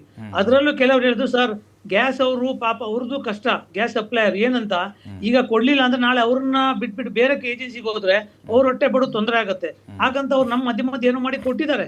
ಸಣ್ಣ ಪುಟ್ಟ ಜಾಸ್ತಿ ತಗೊಂಡು ಇರ್ಬೋದು, ಅವರು ಬದುಕಬೇಕಲ್ವಾ? ಈಗ ನಾಳೆ ನಾವು ಅವ್ರನ್ನ ಅಗೇನ್ಸ್ಟ್ ಮಾಡ್ಕೊಂಡು ಒಂದೇ ಕಡೆಗೆ ಹೋದ್ರೆ ನಾಳೆ ಅವ್ರೆಲ್ಲ ಹೋಗೋಕ್ಕಾಗತ್ತೆ? ಪ್ರತಿಯೊಬ್ಬರದ್ದು ಏನ್ ಗೊತ್ತಾ ಸರ್, ಇವತ್ತು ಕಟುಕ ಸಮೇತ ಕಳ್ಳ ಸಮೇತ ದೇವ್ರಿಗೆ ಬೇಡ್ಕೋತ ನನಗೆ ಇವತ್ತು ಇನ್ಕಮ್ ಕೊಡು ಅಂತ, ಅವ್ನು ಹೆಂಗ್ ಕೇಳ್ಕೋಬೇಕು? ಹಂಗ್ ಪರಿಸ್ಥಿತಿ ಇದೆ. ಆದ್ರಿಂದ ಗ್ಯಾಸ್ ಅವ್ರ ಸಮೇತ ಪಾಪ ಅವ್ರ ಕಷ್ಟದಲ್ಲಿ, ಸರ್ ಸಿಗ್ತಾ ಇಲ್ಲ, ನಿಮ್ಗೆ 1 ಕೊಡ್ತೀನಿ ಅಂತ ಏನೋ ಮಾಡಿ 1 ತಂದು ಕೊಡ್ತಾ ಇದ್ದಾನೆ, 2 ಕೊಡೋದಲ್ಲಿ 1 ಕೊಡ್ತಾನೆ, 5 ಕೊಡೋದಲ್ಲಿ 2 ಕೊಡ್ತಾನೆ, ಏನೋ ಮಾಡ್ತಾ ಇದ್ದಾರೆ. ಯಾಕಂದ್ರೆ ಅವ್ರು ಹೊಟ್ಟೆ ಪಾಡು ಮಾಡ್ಬೇಕು. ಅವ್ರದ್ದು ಸ್ಟಾಕ್ ಇರ್ಬಹುದಾ, ಎಲ್ಲಿಂದ ತರ್ತಾರೆ ಗೊತ್ತಿಲ್ಲ, ಬಟ್ ಅವ್ರು ಇಟ್ಕೊಂಡಿರ್ಬೋದು. ಯಾಕಂದ್ರೆ ಅದೆಲ್ಲ ವ್ಯವಹಾರ. ಅವ್ರು ನೇರವಾಗಿ ಯಾರಿಗೂ ಸಿಗಲ್ಲ ಅಂತ ಹೇಳಿದ್ರೆ ನಾಳೆ ಅವ್ರನ್ನ ಯಾರು ಮಾತಾಡ್ತಾರೆ ಸರ್? ಅವ್ರಿಗೆ ನೆಕ್ಸ್ಟ್ ಟೈಮ್ ಮಾತಾಡೋರು ಇರಲ್ಲ, ಹೌದಾ ಅಲ್ವಾ? ಆ ನಿಟ್ಟಿನಲ್ಲಿ ಅವರು ಪಾಪ ಏನೋ ಸಮತೋಲನ ಮಾಡ್ಲಿಕ್ಕೆ ಸ್ಟಾಕ್ ಇದ್ರು ಇಲ್ಲ ಬಂದಿಲ್ಲ ಅಂತ ಏನೋ ಮಾಡ್ಬಿಟ್ಟು 5 ಕೊಡೋಲ್ಲಿ 2 ಕೊಟ್ಟು 1 ಕೊಟ್ಟು ಏನೋ ಮಾಡ್ಬಿಟ್ಟು ಸಣ್ಣ ಪಟ್ಟ ಕೆಲವು ಜಾಸ್ತಿ ತಗೊಂಡಿರ್ಬೋದು, ಇಲ್ಲ ಅಂತೇನಿಲ್ಲ. ಅದಕ್ಕೆ ಆ ತರ ಮಾಡ್ಕೊಂಡು ಬಂದಿದ್ದಾರೆ. ಆ ನಿಟ್ಟಿನಲ್ಲಿ ನಾನ್ ತಿಳಿದ ಪ್ರಕಾರ ಇದು ಎಲ್ಲ ಒಂದು ಜೀವನದಲ್ಲಿ ಕಲಿಯುವಂತ ಪಾಠ. ಇದರಲ್ಲಿ ನಾವು ಕಲ್ತ್ಕೊಂಡು ಒಬ್ಬರನ್ನೊಬ್ಬರನ್ನ ಹೊಂದಾಣಿಕೆ ಮಾಡ್ಕೊಂಡು ಜೀವನ ಮಾಡ್ಕೊಂಡು ಹೋಗ್ಬೇಕು. ಆದ್ರೆ ಪ್ರಮುಖವಾಗಿ ಸರ್ಕಾರಗಳು, ಎರಡೂ ಸರ್ಕಾರಗಳು ಇಂಥ ಸನ್ನಿವೇಶ ಬಂದಾಗ ನೇರವಾಗಿ ಏನಾಗ್ತಾ ಇದೆ ಏನಾಗ್ತಾ ಇಲ್ಲ ಅಂತ ಹೇಳ್ಬೇಕು. ನಾನು ತಮ್ಮ ಮಾಧ್ಯಮ ಮಿತ್ರರ ಸಮೇತ ಕೈ ಮುಗಿದು ನಮಸ್ಕಾರ ಹೇಳ್ತೀನಿ.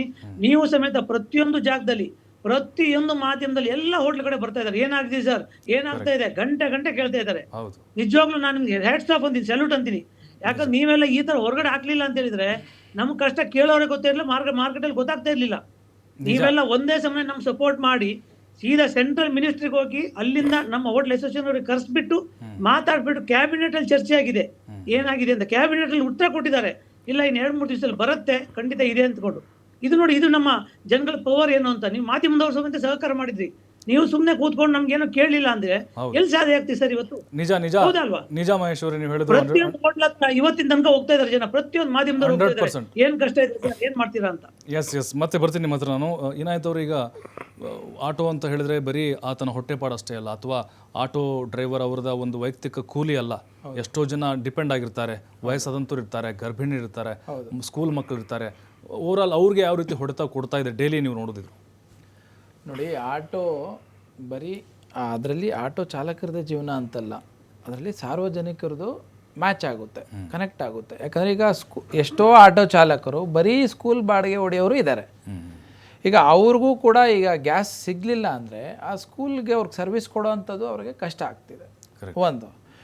ಆಮೇಲೆ ಇನ್ನೊಂದು, ಈಗ ಮಹೇಶ್ ಸರ್ ಹೇಳಿದ್ರು ಗ್ಯಾಸ್ ಇಲ್ಲ ಅಂದರೂ ಸೌದೆಯಲ್ಲಿ ಮಾಡಿ ತಿನ್ನಿಸ್ತಿದ್ದೀವಿ ಅಂತ. ನಮ್ಮ PG ಸಂಘಟನೆ ಅಧ್ಯಕ್ಷರು ಕೂಡ ಅವ್ರು ಹೇಳಿದ್ರು, ನಾವು ಅವ್ರಿಗೆ ಫುಲ್ ಊಟನೇ ಕೊಡ್ದಿರ ಇದ್ರೂ ಸ್ವಲ್ಪ ಮೆನುವಲ್ಲಿ ಕಡಿಮೆ ಮಾಡಿದ್ದೀವಿ ಅಂತ. ಆದರೆ ಆಟೋಲಿ ಆಪ್ಷನ್ ಇಲ್ಲ. ಆಟೋಲಿ ಗ್ಯಾಸ್ ಇಲ್ಲ ಅಂದರೆ ಅವನ ಪಕ್ಕಕ್ಕೆ ನಿಲ್ಲಿಸಿ ಅವನು ಉಪವಾಸ ಇರಬೇಕು. ಮತ್ತು ಏನು ಸಾರ್ವಜನಿಕರ ಸರ್ವಿಸ್ ಏನು ಇವ್ರು ಪಬ್ಲಿಕ್ ಸರ್ವಿಸ್ ಕೊಡ್ತಿದ್ದಾರೆ ಅದು ಕೂಡ ಕೊಡೋಕ್ಕಾಗಲ್ಲ. ಸಮಸ್ಯೆ ಇಲ್ಲಿರೋದು ನಮಗೆ. ಅದರಲ್ಲೂ ಕೂಡ ಈ ಸರ್ಕಾರ ನೋಡಿಕೊಂಡು ಸೈಲೆಂಟಾಗಿದೆ. ಹೋಟ್ಲುಗಳವ್ರ ಸಮಸ್ಯೆನೂ ನೋಡ್ತಿದ್ದಾರೆ, ಆಟೋವ್ರ ಸಮಸ್ಯೆನೂ ನೋಡ್ತಿದ್ದಾರೆ. ಮತ್ತು ಬಂಕವರು ಯಾವ ರೀತಿಯಲ್ಲಿ, ಈ ಗ್ಯಾಸ್ ಬಂಕವರು ಯಾವ ರೀತಿಯಲ್ಲಿ ಒಂದು ವೇರಿಯೇಷನ್ ಮಾಡಿ ಆಟೋ ಚಾಲಕರಿಗೆ ಒಂದು ಮೋಸನೇ ಅಂತ ಹೇಳ್ಬೋದು, ಈ ಮೋಸ ಮಾಡ್ತಿದ್ದಾರೆ. ಇದು ಸರ್ಕಾರ ಯಾಕೆ ಇನ್ನೂ ಕೇಳ್ಕೊಂಡು ಸುಮ್ಮನೆ ಇದೆ ಅನ್ನೋದು ಒಂದು ಪ್ರಶ್ನೆ. ನಿಜವಾಗ್ಲೂ ಕೇಂದ್ರ ಸರ್ಕಾರದ ಏನಾದರೂ ತೊಂದರೆ ಇದೆಯಾ? ಮುಂದೆ ಬಂದು ಹೇಳಿ. ಮೀಡಿಯಲ್ಲಿ ನೀವು ಪ್ರಶ್ನೆ ಕೇಳ್ತಿರ್ತೀರ ಅವ್ರಿಗೆ. ಹೌದು, ನಮ್ಮಲ್ಲಿ ಸ್ಟಾಕ್ ಇಲ್ಲ, ಕೇಂದ್ರ ಸರ್ಕಾರದವರು ನಮ್ಮ ರಾಜ್ಯಕ್ಕೆ ಗ್ಯಾಸ್ ಕೊಡ್ತಿಲ್ಲ, ಅದರಿಂದ ನಮ್ಮ ಎಲ್ಲ ಬಂಕ್ಗಳಲ್ಲೂ ಖಾಲಿಯಾಗಿದೆ ಅನ್ನೋದು. ಇಲ್ಲಾಂದರೆ ಇದೊಂದು ಬರೀ ಗೇಮಾ ಅನ್ನೋದೊಂದು ನನ್ನೊಂದು ಪ್ರಶ್ನೆ. ಅಂದರೆ ಯುದ್ಧ ಒಂದು ನೆಪ ಅಂತ ಅಷ್ಟೇನಾ, ಬೇರೆದೇ ಇದೆ ಹಿಂದೆ ಲಾಬಿ ಇರ್ಬೋದಾ, ಹೆಂಗೆ ಅಂತ ಉದ್ದೇಶ? ಅದೇ ಸರ್, ನಿಜವಾಗ್ಲೂ ಸಮಸ್ಯೆ ಯುದ್ಧದಿಂದ ಆಗ್ತಿದೆ ಅಂತ ನಿಮ್ಗೆ ಯುದ್ಧ ಒಂದು ನೆಪ ಅಂತಾನೆ ನಾವು ಹೇಳ್ಬೋದು ಮತ್ತೆ ಅನ್ಕೊಬೋದು. ಅದು ನಿಜವಾಗ್ಲೂ ನೆಪ ಇಲ್ಲ ಅಂತಿದ್ರೆ ಸರ್ಕಾರ ಬಂದು ಅದು ನೆಪ ಅಲ್ಲ, ನಮ್ಮಲ್ಲಿ ಹೊರಗಡೆಯಿಂದ ಗ್ಯಾಸ್ ಬರ್ತಿಲ್ಲ, ಆಮೇಲೆ ನಾವು ಫೇಲ್ಯೂರ್ ಆಗಿದ್ದೀವಿ, ಸ್ಟಾಕು ಇಟ್ಕೊಳ್ಳೋದ್ರಲ್ಲಿ ಫೇಲ್ಯೂರ್ ಆಗಿದ್ದೀವಿ, ನಮ್ಮ ಕರ್ನಾಟಕದಲ್ಲಿ 3 ದಿವಸಕ್ಕೂ ಕೂಡ ನಾವು ಗ್ಯಾಸ್ ಇಟ್ಕೊಳಕ್ ಆಗ್ತಿಲ್ಲ, ಅದಕ್ಕೆ ಇವರು ಗ್ಯಾಸ್ ಬಂಕ್ ಅವರು ಅವ್ರಿಗೆ ಮನ್ಸಿಗೆ ಬಂದಂಗೆ ರೇಟನ್ನ ತಗೊಳ್ತಿದ್ದಾರೆ ಅಂತ ಸರ್ಕಾರ ಆದರೂ ಹೇಳಬೇಕು. ಇಲ್ವಾ, ಇದೇ ನಮ್ಮಲ್ಲಿ ಏನು ಸ್ಟಾಕ್ ಇದೆ ಕೊಡ್ತೀವಿ, ಈ ಬಂಕ್ಗಳು ಏನು ವೇರಿಯೇಷನ್ ಮಾಡಿ ಗ್ಯಾಸ್ ಇಲ್ಲ ಅಂತ ಆಟೋ ಚಾಲಕರ ಹತ್ರ ಇವರು ಜಾಸ್ತಿ ಅಮೌಂಟ್ನ ತಗೊಳ್ತಿದ್ದಾರೆ, ಅದನ್ನು ನಿಲ್ಲಿಸ್ತೀವಿ ಅಂತ ಸರ್ಕಾರ ಬಂದು ಹೇಳಬೇಕು. ನಿಜ ನಿಜ ನಿಜ. ಇನ್ನೊಂದು ಈ ಡೆಲಿವರಿ ಬಾಯ್ಸ್ ಸರ್, ಅವ್ರಿಗೂ ಸಿಕ್ಕಾಪಟ್ಟೆ ತೊಂದರೆ ಆಗ್ತಾ ಇದೆ. ಈ ಹೋಟೆಲ್ಗಳ ಅವ್ರಿಗೆ ಆರ್ಡರ್ ಸಿಗ್ತಾ ಇಲ್ಲ ಅವ್ರಿಗೆ. ಆಫೀಸ್ಲಿ ನೋಡಿ ಸರ್, ಈಗ ಹೋಟ್ಲು ನಮ್ಮ ಮಹೇಶ್ ಸರ್ ಇದ್ದಾರೆ ಹೋಟ್ಲ್ ಅಧ್ಯಕ್ಷರು. ಸೊ ಅವರು ಹೋಟ್ಲುಗಳಲ್ಲಿ ಸುಮಾರು ಹೋಟ್ಲುಗಳಲ್ಲಿ ನನಗೆ ತಿಳಿದಿದ್ದ ಮಟ್ಟಿಗೆ ನಮ್ಮಲ್ಲೂ ಡೆಲಿವರಿ ವರ್ಕರ್ಸು ಕೂಡ ಇರ್ತಾರೆ. ಸೊ ಅವರು ಅಲ್ಲಿ ಹೋಟ್ಲಿಗೆ ಹೋಗಿ ಊಟ ಮಾಡೋರಿಗೆ ಅಲ್ಲಿ ಕೊಡೋಕೆ ಆಗ್ತಿಲ್ಲ. ಇನ್ನು ಆನ್ಲೈನ್ ಆರ್ಡ್ರ್ ಎಲ್ಲಿ ಮಾಡೋದು? ಆನ್ಲೈನ್ ಆರ್ಡ್ರಿಂದ ಯಾಕೆ ಹೋಟ್ಲುಗಳವರು ಸ್ವಲ್ಪ ಒಂದೇ ಹಿಂದೆ ಆಗ್ತಾರಂದರೆ, ಅವ್ರಿಗೆ ಅಗ್ರಿಗೇಟರ್ ಕಂಪ್ನಿಗಳು ಕೂಡ ಇವರು ದುಡ್ಡು ಕೊಡಬೇಕಾಗುತ್ತೆ. ಯಾರು? ಹೋಟ್ಲವರು ಕಮಿಷನ್ ಕೊಡಬೇಕಾಗುತ್ತೆ ಫಾರ್ ದ ಬಿಸ್ನೆಸ್ ಅವ್ರು ಎಕ್ಸ್ಟೆಂಡ್ ಮಾಡೋಕ್ಕೆ. ಸೊ ಫಸ್ಟ್ ಅವರು ಪ್ರಿಫರೆನ್ಸ್ ಯಾರಿಗೆ ಕೊಡ್ತಾರೆ? ಹೋಟ್ಲವರು ಯಾರು ಮುಂದೆ ಬರ್ತಾರೆ ಫಸ್ಟ್ ಅವ್ರಿಗೆ ಕೊಡಿ. ಯಾಕಂದರೆ ಮುಂದೆ ಬಂದಿರೋರಿಗೆ ಹೋಟ್ಲಲ್ಲಿ ಕುತ್ಕೊಂಡು ಊಟ ಕೇಳೋರಿಗೆ ಊಟ ಇಲ್ದಿರಂಗೆ ಅವರು ಆನ್ಲೈನ್ ಕೊಡ್ತಾರಾ? ಕೊಡಲ್ಲ. ಈಗ ಇದನ್ನೇ ನಂಬ್ಕೊಂಡಿರೋವಂಥ ಝೊಮ್ಯಾಟೊ ಮತ್ತು ಸ್ವಿಗ್ಗಿ ಈ ಥರ ಒಂದು ಫುಡ್ ಡೆಲಿವರಿ ಪಾರ್ಟ್ನರ್ಸಿಗೆ ಸಿಕ್ಕಾಪಟ್ಟಿ ತೊಂದರೆ ಆಗ್ತಿದೆ. ಅವ್ರ ಜೀವನ ಇದನ್ನೇ ನಂಬ್ಕೊಂಡು ಮಾಡ್ತಿದ್ರು. ಗಾಡಿ ತಗೊಂಡಿದ್ದಾರೆ, ಅದರಲ್ಲಿ ಅಗ್ರಿಗೇಟರ್ ಆಗಿ ಅವರು ರಿಜಿಸ್ಟರ್ ಆಗಿದ್ದಾರೆ, ಆದರೂ ಕೂಡ ಈಗ ಅವ್ರಿಗೂ ಕೂಡ ಬುಕ್ಕಿಂಗ್ಸ್ ಕಡಿಮೆ ಆಗಿದೆ. ಅಲ್ಲ, ಬಟ್ ಈಗ ನನ್ನ ಒಂದು ಸಜೆಷನ್ನು ಅಥವಾ ಕೆಲವೊಬ್ರು ಹೇಳೋದು, ಈಗ LPG ಬಿಟ್ಬಿಡೋಣಪ್ಪ, ಪೆಟ್ರೋಲ್ ಬಂದುಬಿಡ್ಲಿ ಅಂತ ವಾಪಸ್ ಮತ್ತೆ ಹೆಂಗಾಗುತ್ತೆ ಸರ್? ಹೇಗಾಗುತ್ತೆ ಹೇಳಿ? ಆಟೋ ಒಂದು ಅದು ಸೆಟ್ ಆಗಿರುತ್ತೆ LPG ಅಂದಮೇಲೆ. ಆ ಥರ ಇದ್ರೆ ನಿಮ್ಮ ಪ್ಯಾನಲಲ್ಲಿ ಒಂದು ಆಟೋ ಯಾರಾದ್ರೂ ಟೆಕ್ನಿಷಿಯನ್, ಆ ಟೆಕ್ನಿಷಿಯನ್ ಸಪೋರ್ಟ್ಗೂ ಹೇಳ್ಬೇಕು. ಯಾಕಂದ್ರೆ ಕಾಮನ್ ಆಗಿ ಅಲ್ಲಲ್ಲ ಹಂಗ ಆಗಲ್ಲ. ಮತ್ತೆ ಟ್ಯಾಂಕ್ ನಾವು ವಾಪಸ್ ಟ್ಯಾಂಕಿ ಇದು ಮಾಡ್ಕೊಳ್ತೀವಿ, ಎಕ್ಸ್ಚೇಂಜ್ ಮಾಡ್ಕೊಳ್ತೀವಿ ಅಂತ ಹೇಳ್ತಾ ಇದ್ರು. ಟ್ಯಾಂಕ್ ಆಲ್ರೆಡಿ ಇರುತ್ತೆ ಸರ್, 2 ಲೀಟರ್ 2.5 ಲೀಟರ್ ಟ್ಯಾಂಕ್ ಇರುತ್ತೆ ಆಟೋಲ್ಲಿ. 2.5 ಲೀಟರ್ ಸಾಕಾ ಈ ಟ್ರಾಫಿಕಲ್ಲಿ? ಇಲ್ಲ ಅಂದರೆ ದಿಸಕ್ಕೆ 20 ಸತಿ ಅವನು ಹೋಗಿ ನಿಂತ್ಕೊಬೇಕಾ ಆಟೋ ಚಾಲಕ? ಇಲ್ವಲ್ಲ. ಸೊ ಅದರಿಂದ ಒಂದು, ಆಮೇಲೆ ಮೈಲೇಜು, ಗ್ಯಾಸಲ್ಲಿ ಓಡಿರೋ ಅಂಥ ಇಂಜಿನ್ನು ಅದು ಆಟೋಮೆಟಿಕ್ಲಿ ಪೆಟ್ರೋಲಲ್ಲಿ ಓಡ್ಸೋಕ್ಕೆ ಹೋದರೆ 20 ಕಿಲೋಮೀಟ್ರ್ ಬರೋವಂಥ ಆಟೋ 10 ಕಿಲೋಮೀಟ್ರ್ ಕೊಡುತ್ತೆ ಮೈಲೇಜ್. ಯಾಕೆ? ಅದು ಇಂಜಿನ್ನು ಗ್ಯಾಸಿಗೆ ಸೆಟ್ ಆಗಿರುತ್ತೆ. ಈಗ ಪೆಟ್ರೋಲು ದರಕ್ಕೂ ಈ ದರಕ್ಕೂ ನೀವು ವೇರಿಯೇಷನ್ ಮಾಡಿ. 58 ರೂಪಾಯಿ ಇದ್ದಿದ್ದು ಗ್ಯಾಸನ್ನ ಈಗ ಆಲ್ರೆಡಿ 85-90ವರೆಗೂ ತಂದು ನಿಲ್ಸವ್ರೆ. ಈಗ ಪೆಟ್ರೋಲ್ 110 ರೂಪಾಯಿ ಎಲ್ಲಿ ಸರ್ ಹಾಕೋದು ಆಟೋ ಅವರು? ಅದಕ್ಕೆ ತಕ್ಕಂತೆ ಏನಾದರೂ ಇವರು ಗೌರ್ಮೆಂಟ್ ಅವ್ರು ಏನಾದರೂ ಆಟೋ ನಾವು ನೋಡ್ತಾ ಇದ್ದೀವಿ, ಎಲ್ಲರಿಗೂ ಹೊಡೆತ ಕೊಡ್ತಾ ಇದ್ದೀರಿ. ಇದು ಒಂದು ವರ್ಗದವ್ರಿಗೆ ಅಷ್ಟೇ ಅಲ್ಲ, ಅಥವಾ ಒಂದು ವ್ಯಾಪಾರ ಅಂತ ಅಷ್ಟೇ ಅಲ್ಲ, ಪ್ರತಿ ಹೂ ಮಾರುವಂತಹ ಒಬ್ಬ ವೃದ್ಧೆಯಿಂದ ಹಿಡಿದು ಕೂಡ ಉದ್ಯಮಿ ಏನಿದ್ದಾರೆ ಅವ್ರವ್ರಿಗೂ ಕೂಡ ಇದರ ಒಂದು ಬಿಸಿ ತಡ್ತಾ ಇದೆ ಅಷ್ಟೇ.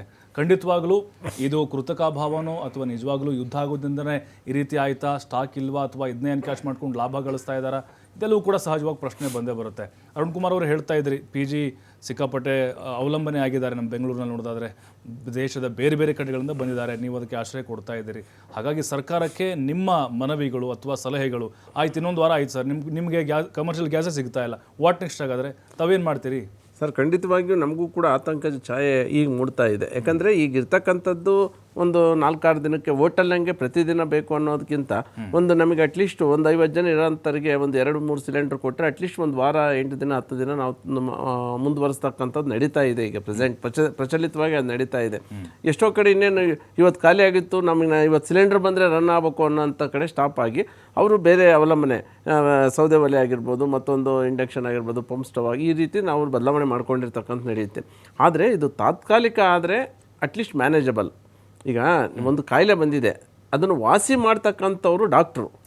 ಇಲ್ಲಿ ಸರ್ಕಾರ ಅನ್ನುವಂತಹ ಡಾಕ್ಟ್ರು ತಕ್ಷಣ ಅದಕ್ಕೆ ಒಂದು ಉಪಶಮನ ಮಾಡ್ತಕ್ಕಂಥ ಕೆಲಸ ಮಾಡಬೇಕು. ಅದಕ್ಕೆ ಏನು ಬೇಕು ಅಂತ, ಯಾಕಂದರೆ ಇಂದಿನ ಕಾಲದಲ್ಲಿ ಕೂಡ ರಾಜ ಮಹಾರಾಜರು ಬರ ಭೀಕರ ಮತ್ತೊಂದು ಬಂದಾಗ ಈ ತನ್ನ ಪ್ರಜೆಗಳನ್ನ ಯಾವ ರೀತಿ ರಕ್ಷಿಸ್ತಾ ಇದ್ರು, ಇದು ಚೈನ್ ಲಿಂಕ್ ಇದ್ದಂಗೆ. ಈಗ ನಮ್ಮ ಸ್ನೇಹಿತರು ಹೇಳಿದರು, ಈಗ ಆಟೋ ನಾಳೆ ಪೆಟ್ರೋಲ್ ಬದಲಾವಣೆ ಆಗಲಿ, ಗ್ಯಾಸ್ ಬದಲಾವಣೆ ಏನೇ ಒಂದು ಅಭಾವ ಸೃಷ್ಟಿಯಾದಾಗ ಎಲ್ಲೋ ಒಂದು ಹತ್ರ ಅದು ಎಲ್ಲದಕ್ಕೂ ಕೂಡ ನನಗಿವತ್ತು ತೊಂದರೆ ಆಗಿಲ್ಲ, ಬರೀ PG ಅವರಿಗೆ ಹೋಟ್ಲವ್ರಿಗೆ ತೊಂದರೆ ಆಗಿದೆ ಅನ್ನುವಂತಹ ಮಾತು ಹೇಳ್ತಾ ಎಲ್ಲ ಸಾರ್ವಜನಿಕರು ಕೂಡ ಈ ಸಹಕಾರ ಮನೋಭಾವದಲ್ಲಿ ಸಮಸ್ಯೆಗಳತ್ತ ಗಮನ ಕೊಡಬೇಕು. ಇವತ್ತು ಒಂದು ಸ್ಪಾರ್ಕ್ ನಾವು ಯಾವುದೇ ಒಂದು ಕಿಡಿನ ಸಣ್ಣದಾಗಿ ಅದನ್ನ ನಾವು ಉದಾಸೀನ ಮಾಡ್ತಕ್ಕಂಥದ್ದು ಆಗಬಾರ್ದು. ಇವತ್ತು ಸೃಷ್ಟಿಯಾಗಿದೆ, ಅದು ಎಮ್ಮರವಾಗಿ ಆಗದೇ ಇರೋಂಥ ರೀತಿಯಲ್ಲಿ ರಾಜತಾಂತ್ರಿಕವಾಗಿ ಏನೆಲ್ಲ ಮಾಡ್ಬೋದು.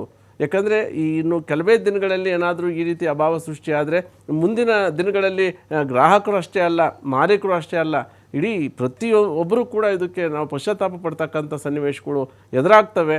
ಅದಕ್ಕೋಸ್ಕರ ಈ ಮುಖೇನ ನಾವು ಹೇಳ್ತಕ್ಕಂಥದ್ದೇನು, ಈ ರಾಜ್ಯ ಸರ್ಕಾರ ಕೇಂದ್ರ ಸರ್ಕಾರದ ಮೇಲೆ ಇಡೋದು, ಕೇಂದ್ರ ಸರ್ಕಾರ ರಾಜ್ಯ ಈ ರೀತಿ ಆಗ್ತಕ್ಕಂಥದ್ದಲ್ಲ. ಪ್ರಜೆಗಳು ಅಥವಾ ಗ್ರಾಹಕರು ಅಥವಾ ಸಣ್ಣ ಉದ್ಯಮಿಗಳು ಪ್ರತಿಯೊಬ್ಬರು ಕೂಡ ಈಗ ನೋಡಿ, ಹೋಟೆಲ್ನಿಂದ ಇವಾಗ ನಮ್ಮ ಕಾಮತ್ ಸರ್ ಭಾಳ ಅತ್ಯುತ್ತಮವಾಗಿ ಕೆಲವು ಉದಾಹರಣೆಗಳು ಕೊಟ್ಟರು. ಮಾನವೀಯ ಮೌಲ್ಯಗಳು ಇಲ್ಲಿ ಎಷ್ಟು ಚೆನ್ನಾಗಿ ಕೆಲಸ ಮಾಡುತ್ತೆ ಅಂದರೆ, ಯಾರೂ ಕೂಡ ಇವತ್ತು ಹಣ ನೋಡಿ ನಡೆಸ್ತಕ್ಕಂಥವ್ರು ಯಾರಿದ್ದಾರೆ ಅವ್ರು ಯಾರು ಇವತ್ತು ನಾವು ಹಣ ಗಳಿಸ್ಬೇಕು, ಲಾಭ ಮಾಡಬೇಕು ಅನ್ನುವಂತಹ ಇಚ್ಛೆಯಲ್ಲಿ ನಾವು ಮಾಡ್ತಾ ಇಲ್ಲ. ಯಾಕಂದರೆ ನಮ್ಮ ಗ್ರಾಹಕರು ಬೇರೆ ಕಡೆ ಹೋಗಬಾರ್ದು, ನಮ್ಮಲ್ಲಿ ವಾಸಿಯಾಗಿರ್ತಕ್ಕಂಥವ್ರು ಊರುಗಳಿಗೆ ವಾಪಸ್ ಹೋಗಬಾರ್ದು. ಅವ್ರು ಯಾಕಂದರೆ ಕೋವಿಡಲ್ಲಿ ನಮಗೆ ಪಾಠ ಕಲ್ತಿದ್ದೇವೆ. ಸೊ ಆ ಉದ್ದೇಶದಲ್ಲಿ ಅಲರ್ಟ್ ಆಗಿ ಪ್ರತಿಯೊಂದು ಕೂಡ ಸೂಕ್ಷ್ಮವಾಗಿ ಗಮನಿಸ್ಕೊಂಡು ನಾವು ಹೋಗ್ತಕ್ಕಂಥದ್ದು. ಎಲ್ಲೋ ಒಂದು ಹತ್ರ ಕಾಳಸಂತೆಯಲ್ಲಿ ಯಾವುದೋ ಒಂದು ವ್ಯವಹಾರ ನೋಡಿ ಅವರು ಕೂಡ ಯೋಚನೆ ಮಾಡಬೇಕು. ಯಾರು ನೋಡಿ ದುಡ್ಡು ದುಡಿಲಿಕ್ಕೆ ಪ್ರಾಮಾಣಿಕ ಮಾರ್ಗಗಳು ಬೇಕಾದಷ್ಟಿದೆ. ಇಂಥ ಟೈಮಲ್ಲಿ ನಾವು ಗ್ಯಾಸ್ ಸರಬರಾಜು ಮಾಡಿ ನನಗೆ ಇದರಲ್ಲೇ ಲಾಭ ಮಾಡಬೇಕು ಅನ್ನುವಂತಹ ಮೂರ್ಖತನ ಬಿಟ್ಟು ಇದು ಸಾರ್ವಜನಿಕವಾಗಿ ಎಲ್ಲರಿಗೂ ಅನುಕೂಲ ಆಗುತ್ತೆ. ಈಗ ಇವರು ಮುಚ್ತಾ ಇದ್ದಾರೆ ಅಂದರೆ ವಾಲಂಟ್ರಿಯಾಗಿ ಹೋಗಿ ಎಲ್ಲಾದರೂ ಅವೈಲಬಿಲಿಟಿ ಇದ್ದರೆ, ಆಮೇಲೆ ಕೆಲವು ಕಡೆ ನಡೀತಾ ಇದೆ, ಕೆಲವು ನನಗೆ 10 ಸಿಲಿಂಡರ್ ಇದ್ದರೆ ನಾನು ಒಬ್ಬರಿಗೆ ಬೇಕು ಅನ್ನುವಂತಹ ಈ ರೀತಿ ದುರಾಸೆ ಬೇಡ. ಆಸೆ ಪಡಿ, ಪರವಾಗಿಲ್ಲ, ನಾನು ಇನ್ನೊಂದು 2 ದಿನ ನಡೆಸ್ತೀನಿ ಅನ್ನುವಂಥ ಆಸೆ ಇರಲಿ. ಆದರೆ ಇರೋದೆಲ್ಲ ನನಗೆ ಬೇಕು ಅಂದರೆ ಇನ್ನೂ 4 ಜನಕ್ಕೆ ತೊಂದರೆ ಆಗ್ತಕ್ಕಂಥದ್ದು ಬೇಡ. ಇರೋದ್ರಲ್ಲಿ ಹಂಚಿ ನಾವು ಅದನ್ನು ನಿಭಾಯಿಸ್ತಕ್ಕಂಥ ಕೆಲಸ ಎಲ್ಲ ಮಾಲೀಕರು ಕೂಡ ಮಾಡಬೇಕು ಅನ್ನುವಂಥದ್ದನ್ನ ನಾನು ಈ ಮುಖ್ಯನ ಹೇಳಲಿಕ್ಕೆ ಇಚ್ಛೆಪಡ್ತಾ ಇದ್ದೀನಿ. ಬಟ್ ಇನ್ನೊಂದು ಸರಿ ಈಗ ನಂದು ನೇರ ಪ್ರಶ್ನೆ ನಿಮಗೀಗ ಆಯಿತು, ಪಿ ಜಿಲಿ ಎಲ್ಲ ಖಾಲಿ ಆಯಿತು, ಸೌದೆ ಸಿಗಲಿಲ್ಲ ನಿಮಗೆ, ಆನ್ ಟೈಮ್ ಸಿಗಲಿಲ್ಲ. ಈಗ ನಿಮ್ಮ ಮನೆಯಲ್ಲಿ ಊಟ ಮಾಡಿ ಹಾಕ್ತೀರ ಹಾಗಾದ್ರೆ ಪಿ ಜಿ ಹುಡುಗರಿಗೆ, ನಿಮ್ಮ ಪಿ ಜಿ ಓನರ್ ಆಗಿದ್ದರೆ? ಸರ್, ಖಂಡಿತವಾಗಿಯೂ ನೈತಿಕವಾದ ಹೊಣೆ ಹೊತ್ಕೊಂಡು ಇವತ್ತು ಇವಾಗ ನಮ್ಮ ಮನೇಲಿ ನಾವು ಉಪವಾಸ ಇದ್ದರೆ, ಸೊ ಇವತ್ತಿನ ಪರಿಸ್ಥಿತಿಯಲ್ಲಿ ಏನಾಗಿದೆ, ಈಗ ಅವರಿಗೆ ಹೋಟೆಲಲ್ಲಿ ಊಟ ಇಲ್ಲ, ಪಿ ಜಿನಲ್ಲಿ ಊಟ ಇಲ್ಲ ಅಂದರೆ ಮುಂದೇನು, ಊರುಗಳಿಗೆ ವಾಪಸ್ ಹೋಗೋಂಥ ಪರಿಸ್ಥಿತಿ ಬರ್ತಕ್ಕಂಥದ್ದು ಆಗಬಾರ್ದು ಅನ್ನುವಂಥ ಕಾಳಜಿಯಲ್ಲಿ ಎಷ್ಟೋ ಜನ ಪಿ ಜಿ ಮಾಲೀಕರು ಕಳೆದ 2-3 ದಿನಗಳಿಂದ ಸರಿಯಾಗಿ ನಿದ್ದೆ ಮಾಡಿಲ್ಲ. ಊರುಗಳಿಗೆ ಹೋಗಿ ಸಿಲಿಂಡರ್ಗಳು ತಂದು ಮಾಡ್ತಕ್ಕಂಥ ಉದಾಹರಣೆಗಳು ನಮಗೆ ರಾತ್ರಿ 12 ಗಂಟೆ 1 ಗಂಟೆ ದೂರವಾಣಿ ಮಾಡಿ ಹೇಳ್ತಕ್ಕಂಥದ್ದು. ಇವತ್ತು ನೋಡಿ, ನಿಮ್ಮ ಟಿ ವಿಗಳಲ್ಲಿ ನಡೀತಕ್ಕಂಥ ಚರ್ಚೆಗಳನ್ನ ವೀಕ್ಷಣೆ ಮಾಡ್ತಕ್ಕಂಥ ರಾಜ್ಯದ ಮೂಲೆ ಮೂಲೆಯಲ್ಲಿರ್ತಕ್ಕಂಥ ಗ್ರಾಮೀಣ ಪ್ರದೇಶದ ಕೆಲವು ಮಾನವೀಯ ಹಿತದೃಷ್ಟಿಯಿಂದ ರೈತರು ಕೂಡ ನಮ್ಮ ಮನೆಯಲ್ಲಿ ಸಿಲಿಂಡರ್ಗಳು ಬೇಕಾದರೆ ನೀವು ತಗೊಂಡೋಗ್ರಪ್ಪ, ನಾವು ಸೌದೆ ಒಲೆಯಾಗಿ ಮಾಡ್ಕೊಳ್ತೀವಿ, ಪಾಪ ಬೆಂಗಳೂರಲ್ಲೇನೋ ನಿಮ್ಮ ಪಿ ಜಿಗಳಿಗೆ ಹೋಟ್ಲುಗಳಿಗೆ ಭಾಳ ತೊಂದರೆ ಆಗಿದೆ ಅನ್ನುವಂತಹ ದೂರವಾಣಿ ಅಂತ ಮಾತಾಡ್ತಾ ಇದ್ದಾರಲ್ಲ. ಯಾಕಂದರೆ ಈ ಸಿಂಪತಿ ಏನಿದೆ, ಯಾಕಂದರೆ ನಾವು ಅವ್ರು ಹೇಳಿದರು ಅಂತಂದರೆ ತಂದು ಮಾಡಲಿಕ್ಕೆ ಅದು ಕಷ್ಟ ಸಾಧ್ಯ. ಯಾಕಂದರೆ ಇರ್ತಕ್ಕಂಥ ಏನು ಸಂಪನ್ಮೂಲಗಳು ಏನಿದ್ದಾವೆ, ಇವಾಗ ನೋಡಿ ನಿನ್ನೆ ಒಂದು ನಮ್ಮ ಪಿ ಜಿ ಅಸೋಸಿಯೇಷನ್ ಮೀಟಿಂಗಲ್ಲಿ ಎಲ್ಲ ಕಡೆ ಇಡೀ ನಗರದ ಸುತ್ತ ಇರ್ತಕ್ಕಂಥ ಏಜೆನ್ಸಿಗಳು ಅದು ಸೌದೆ ಒಲೆ ಅಂತೇಳಿ ನಾವು ಮೊದಲಿಗೆ ಊದೆಗುಡಿಬೆ ತೊಗೊಂಡು ಊದಿ ಅಡುಗೆ ಮಾಡ್ತಕ್ಕಂಥ ಪದ್ಧತಿ ಈಗಿಲ್ಲ. ಸೇಮ್ ಗ್ಯಾಸ್ನ ಫ್ಲೇಮ್ ಹೇಗೆ ಬರುತ್ತೋ ಹಾಗೆ ಬರ್ತಕ್ಕಂಥ ಒಂದು ಹೊಸ ತಾಂತ್ರಿಕತೆ ಬಂದಿದೆ. ಈ ಮಂಡ್ಯ ಜಿಲ್ಲೆಯಲ್ಲಿ ಸುಮಾರು ಯಾರೋ ಒಂದು 300-400 ತಯಾರು ಮಾಡಿ ಇಟ್ಕೊಂಡಿದ್ರು. ಈಗ ಅದು ಸಿಕ್ಕಾಬಡ್ಲೆ ಮಾರಾಟ ಆಗ್ತಾ ಇದೆ. ಚೆನ್ನೈಯಿಂದ ಸುಮಾರು ಲೋಡ್ಗಟ್ಟಲೆ ತರಿಸ್ತಕ್ಕಂಥದ್ದು ಆಗ್ತಾ ಇದೆ. ಎಲ್ಲೋದ್ರೂ ಅದು ಸ್ಟಾಕ್ ಇಲ್ಲ. ಆ ರೀತಿ ಆಗ್ತಾ ಇದೆ. ಸೊ ಬದಲಾವಣೆ ಆಗುತ್ತೆ. ಎಲ್ಲಿ ಒಂದು ದಿನ ಈ ಗ್ಯಾಸಿಂದ ಹಿಂಗೆ ಆಗಿರೋದ್ರಿಂದ ಮುಂದಿನ ದಿನಗಳಲ್ಲಿ ಸೌದೆಗೆ ನಾವು ಹೊಂದ್ಕೊಬಿಡ್ತಾರೋ ಅನ್ನುವಂಥದ್ದು ಕೂಡ ಈಗ ಆಲ್ರೆಡಿ ಕೆಲವರು ಹೇಳ್ತಿದ್ದಾರೆ. ಆರ್ಥಿಕವಾಗೂ ಕೂಡ ಅದು ಈ ಗ್ಯಾಸಿನ ರೇಟಿಗೆ ಕಂಪೇರ್ ಮಾಡಿದರೆ ಅದು ಕಡಿಮೆ ಆಗುತ್ತೆ ಅನ್ನೋಂಥದ್ದು ಕೂಡ ಈಗ 2-3 ದಿನದಲ್ಲಿ ಮಾಲೀಕರುಗಳು ತಿಳ್ಕೊಂಡಿದ್ದಾರೆ. ಹಾಗಾಗಿ ಈ ಒಂದು ಏನು ಸಂದಿಗ್ಧ ಪರಿಸ್ಥಿತಿ ಬಂದಿದೆ, ಇದು ದಯಮಾಡಿ ಎಲ್ಲರ ಗಮನ ಹರಿಸಿ ಇದು ತಕ್ಷಣ ಇದು ನಿಂತರೆ ಭಾಳ ಒಳ್ಳೆಯದು. ನೋಡಿ, ಸಿಲಿಂಡರ್ ಬರ್ತಾ ಇದೆ ಅಂತಂದ್ರೆ ನಾನು ಈಗ ಬರುವಾಗ ನಾನು ರಿಯಾಲಿಟಿ ಚೆಕ್ ಹೋಗಿ ನಾನು ಸಿಲಿಂಡರ್ ಅವೈಲೇಬಲ್ ಇದೆಯಾ ಅಂತ ಕೇಳಿದ್ವಿ. ಡೊಮೆಸ್ಟಿಕ್ ಬರ್ತಾ ಇದೆ, ಡೊಮೆಸ್ಟಿಕ್ಗೆ ಸಮಸ್ಯೆ ಆಗಿಲ್ಲ, ಆದರೆ ಕಮರ್ಷಿಯಲ್ ಬರ್ತಾ ಇಲ್ಲ. ಅದ್ರ ಬಗ್ಗೆ ಸರ್ಕಾರ ಕೂಡಲೇ ಗಮನ ಕೊಡಬೇಕು ಅನ್ನುವಂಥದ್ದು ನಮ್ಮ ಒತ್ತಾಯವಾಗಿದೆ. ಎಸ್ ಮಹೇಶ್ ಸರ್, ಕೊನೆ ಪ್ರಶ್ನೆ ನಿಮಗೆ 1 ನಿಮಿಷಗಳ ಸಮಯಾವಕಾಶ ಇದೆ. ಕೊನೆಯದಾಗಿ ಈಗ ತಮಗೆ ಲಾಸ್ ಆಗ್ತಾ ಇದೆ, ಹೌದು, ಮುಂದಿನ ದಿನಗಳಲ್ಲಿ ಮತ್ತೆ ಕಮರ್ಷಿಯಲ್ ಗ್ಯಾಸ್ ಬರಲೇ ಇಲ್ಲಪ್ಪ, ಇದೇ ಪರಿಸ್ಥಿತಿ ಮುಂದುವರಿತು, ಅದನ್ನು ನಿಮ್ಮ ನಷ್ಟವನ್ನು ಗ್ರಾಹಕರ ಮೇಲೆ ಹಾಕ್ತೀರಾ? ಹಾಗಾದರೆ ಊಟ ತಿಂಡಿ ಕಾಫಿ ಟೀ ಜಾಸ್ತಿ ಮಾಡ್ತೀರಾ ಅಂತ ನನ್ನ ಪ್ರಶ್ನೆ. ಇಲ್ಲ ಸರ್, ಖಂಡಿತ ಇಲ್ಲ. ಈಗ ನಾವು ಹೇಳ್ದಾಗೇನೆ ಕಟ್ಟಿಗೆ ತಂದ್ಬಿಟ್ಟು ನಮ್ ಬೇಜಾರು ಏನ್ ಹೇಳಿದ್ರೆ, ಆಲ್ರೆಡಿ ಸಿಕ್ಕಾಗ ಮರಗಳು ಕಡ್ದಾಕಿದ್ದಾರೆ. ಈಗ ಪರಿಸರ ಅಸಮತೋಲನ ಆಗಿದೆ. ಮತ್ತೆ ನಮ್ಗೆ ಗ್ಯಾಸ್ ಸಿಲಿಂಡರ್ ಬರದೆ ಮತ್ತೆ ಕಟ್ಟಿಗೆ ಮೇಲೆ ಡಿಪೆಂಡ್ ಆಗ್ಬಿಟ್ಟು ಆ ಪರಿಸ್ಥಿತಿ ಬರಬಾರ್ದು ಅಂತ ನಾವು ದೇವರ ಹತ್ರ ಪ್ರಾರ್ಥನೆ ಮಾಡ್ಕೋತೀವಿ. ಆದ್ರೆ ಯಾವುದೇ ಕಾರಣಕ್ಕೂ ನಾವು ಬರೆಯನ್ನ ಗ್ರಾಹಕರ ಮೇಲೆ ಹಾಕಲ್ಲ. ಇದ್ರ ಮೇಲೆ ಯಾವ್ದು ಕಟ್ಟಿಗೆ ಮೇಲೇನೆ ಮಾಡ್ಕೊಂಡ್ಬಿಟ್ಟು ಏನೋ ಮಾಡ್ಬಿಟ್ಟು ಖಂಡಿತ ನಾವು ಅದನ್ನ ನಿಭಾಯಿಸಲಿಕ್ಕೆ ಸನ್ನದ್ಧರಾಗಿದ್ದೀವಿ. 2-2 ದಿವಸಕ್ಕೊಂದ್ಸಲ ಹೋಟೆಲ್ ಅಸೋಸಿಯೇಷನ್ ಮೀಟಿಂಗ್ ಮಾಡ್ತಾ ಇದೀವಿ, ಚರ್ಚೆಗಳು ಮಾಡ್ತಾ ಇದೀವಿ. ಏನೇನ್ ಮಾಡ್ಬೋದು, ಯಾರು ಜಾಸ್ತಿ ಸಿಲಿಂಡರ್ ಇದೆ, ಯಾರಿಗೆ ಹೆಲ್ಪ್ ಮಾಡ್ಬೋದು, ಕೆಲ್ಸಗಾರ ತೊಂದರೆ ಏನಿದೆ, ಎಲ್ಲದನ್ನ ನಾವು ಚರ್ಚೆ ಮಾಡ್ಕೊಂಡು ಮಾಡ್ತಾ ಇದೀವಿ. ಸರ್ಕಾರ ಅಂದ್ರೆ ಯಾರು? ನಾವೇನೇ ಸರ್ಕಾರ? ನಾವೆಲ್ಲರೂ ತೆರಿಗೆ ಕಟ್ತಾ ಇದ್ರೆ ಸರ್ಕಾರ ಎಲ್ಲಿ ಉಳಿತದೆ? ಸರ್ಕಾರ ವಿನಂತಿ ಮಾಡ್ಕೊಳ್ಳೋದು, ದಯವಿಟ್ಟು ಏನು ನೀವು ಇದಿದೆ ಕ್ಲಿಯರ್ ಆಗಿ ರೂಪರೇಷೆಗಳನ್ನು ಕೊಡಿ. ಇಷ್ಟು ಸಿಲಿಂಡರ್ ಇಲ್ಲ, ಇಷ್ಟು ಸಿಲಿಂಡರ್ ಬರುತ್ತೆ, ಇಷ್ಟು ದಿವಸ ಆಗುತ್ತೆ, ಹೀಗಾಗತ್ತೆ, ಎಲ್ಲ ಕ್ಲಿಯರ್ ಆಗಿ ಕೊಡಿ. ಯಾವುದಕ್ಕೂ ತಯಾರಾಗ್ಲೇಬೇಕು. ಒಂದೊಮ್ಮೆ ಕೋವಿಡ್ ಅಂತ ಇನ್ನೊಂದು ಸಲ ಬಂದಾಗ ಗ್ಯಾಸೇ ಬರಲ್ಲ ಅಂದಾಗ ಎಲ್ಲ ಜನ ಸತ್ತೋಗ್ಬಿಡ್ತಾರ? ಖಂಡಿತ ಇಲ್ಲ. ಅದಕ್ಕೆ ಪ್ರಿಪೇರ್ ಆಗೇ ಆಗ್ತಾರೆ, ಒಂದು ಆಲ್ಟರ್ನೇಟ್ ಮಾಡೇ ಮಾಡ್ತಾರೆ. ವಿನಂತಿ ಅಷ್ಟೇನೆ, ದಯವಿಟ್ಟು ಕ್ಲಾರಿಟಿ ಸಿಕ್ಕಿದ್ರೆ, ಸರ್ಕಾರ ಮಧ್ಯಪ್ರವೇಶ ಮಾಡಿ ಕ್ಲಾರಿಟಿ ಕೊಟ್ರೆ ಜನಗಳಿಗೆ ಅನುಕೂಲ ಆಗತ್ತೆ ಅಷ್ಟೇ. ಇಲ್ಲ ಅಂದ್ರೆ ಏನು ಅಂತ ತೊಂದರೆ ಏನಲ್ಲ, ಸ್ವಲ್ಪ ಕಷ್ಟಗಳು ಬರ್ತವೆ, ಕಷ್ಟ ಪಡ್ಲೇಬೇಕಾಗತ್ತೆ. ಒಂದೊಮ್ಮೆ ಮನುಷ್ಯ ಕಷ್ಟ ಪಡ್ಬೇಕಂತ ಬಂದಾಗ ಏನ್ ಮಾಡಕ್ಕಾಗತ್ತೆ? ಸೌದೆ ಒಲೆ ಇಟ್ಕೊಂಡು ಮಾಡ್ಲೇಬೇಕಾಗತ್ತೆ. ಓನರ್ಗಳು ಬಿಟ್ಬಿಟ್ಟು ತಾನು ಕೆಲಸ ಮಾಡೋದು ನಿಂತ್ಕೋಬೇಕಾಗತ್ತೆ ಅಷ್ಟೇ, ಇನ್ನೇನಿರಲ್ಲ. ನಿಜ ನಿಜ ನಿಜ. ಮಹೇಶ್ ಅವರು ಥ್ಯಾಂಕ್ ಯು. ನಿಮಗೆ ಸಾಕಷ್ಟು ವಿಷಯಗಳನ್ನು ತಿಳಿಸ್ಕೊಟ್ರಿ, ಮತ್ತೆ ಸರ್ಕಾರಕ್ಕೆ ಮನವಿ ಸಲ್ಲಿಸಿದ್ರಿ. ನಾವು ಕೂಡ ನಿಮ್ಮ ಪರವಾಗಿರ್ತೇವೆ, ನಿಮ್ಮ ಮನವಿ ಸರ್ಕಾರಕ್ಕೆ ಗಮನಕ್ಕೆ ತರ್ತೇವೆ. Thank you. ಎಲ್ಲ ಮಾಧ್ಯಮ ಮಿತ್ರರಿಗೆ ಧನ್ಯವಾದಗಳು ಸರ್. ತಾವೆಲ್ಲ ಬಹಳಷ್ಟು ಸಹಕಾರ ಮಾಡಿದ್ರ. ತಮ್ಮ ಸಹಕಾರ ಹೀಗೆ ಇರಲಿ, ತಮ್ಮಿಂದ ಸರ್ಕಾರ ಎಚ್ಚೆತ್ತುಕೊಳ್ಳಿ, ಜನಸಾಮಾನ್ಯ ಕಷ್ಟ ಅರ್ಥ ಮಾಡ್ಕೊಳ್ಳಿ ಅಂತ ನಾನು ತಮ್ಮಲ್ಲಿ ಬೇಡ್ಕೊಳ್ತೀನಿ. ಖಂಡಿತ ಖಂಡಿತ. Thank you sir. ಮತ್ತೊಮ್ಮೆ ನಿಮ್ಗೆಲ್ಲರಿಗೂ ಕೂಡ ನೋಡ್ತಾ ಇದ್ದೀವಿ, ಸಮಸ್ಯೆ ಅಂತೂ ಖಂಡಿತ ಉದ್ಭವ ಆಗಿದೆ. ಬಟ್ ಮುಂದಿನ ದಿನಗಳಲ್ಲಿ ಇದೆಲ್ಲ ಸಮಸ್ಯೆ ಬಗೆಹರಿಬೇಕು ಅನ್ನುವಂಥ ಒಂದು ಆಸೆ ನಮಗೂ ಕೂಡ. ಯಾಕಂದರೆ ಸಾಕಷ್ಟು ಜನ PGಗಳನ್ನು ಡಿಪೆಂಡ್ ಮಾಡ್ಕೊಂಡಿದ್ದಾರೆ, ಆಟೋ ಓಡಿಸ್ಕೊಂಡು ಜೀವನ ನಡೆಸ್ತಾ ಇದ್ದಾರೆ, ಹೋಟೆಲ್ ಉದ್ಯಮ ನಡೆಸ್ಕೊಂಡು ಬದುಕನ್ನು ಕಟ್ಕೊಂಡಿದ್ದಾರೆ. ಯಾರಿಗೂ ಇಲ್ಲಿ ಹೊರೆ ಆಗೋದು ಬೇಡ. ಸರ್ಕಾರಗಳು ಖಂಡಿತವಾಗ್ಲೂ ಮಧ್ಯಪ್ರವೇಶ ಮಾಡಿ ಈ ಸಮಸ್ಯೆ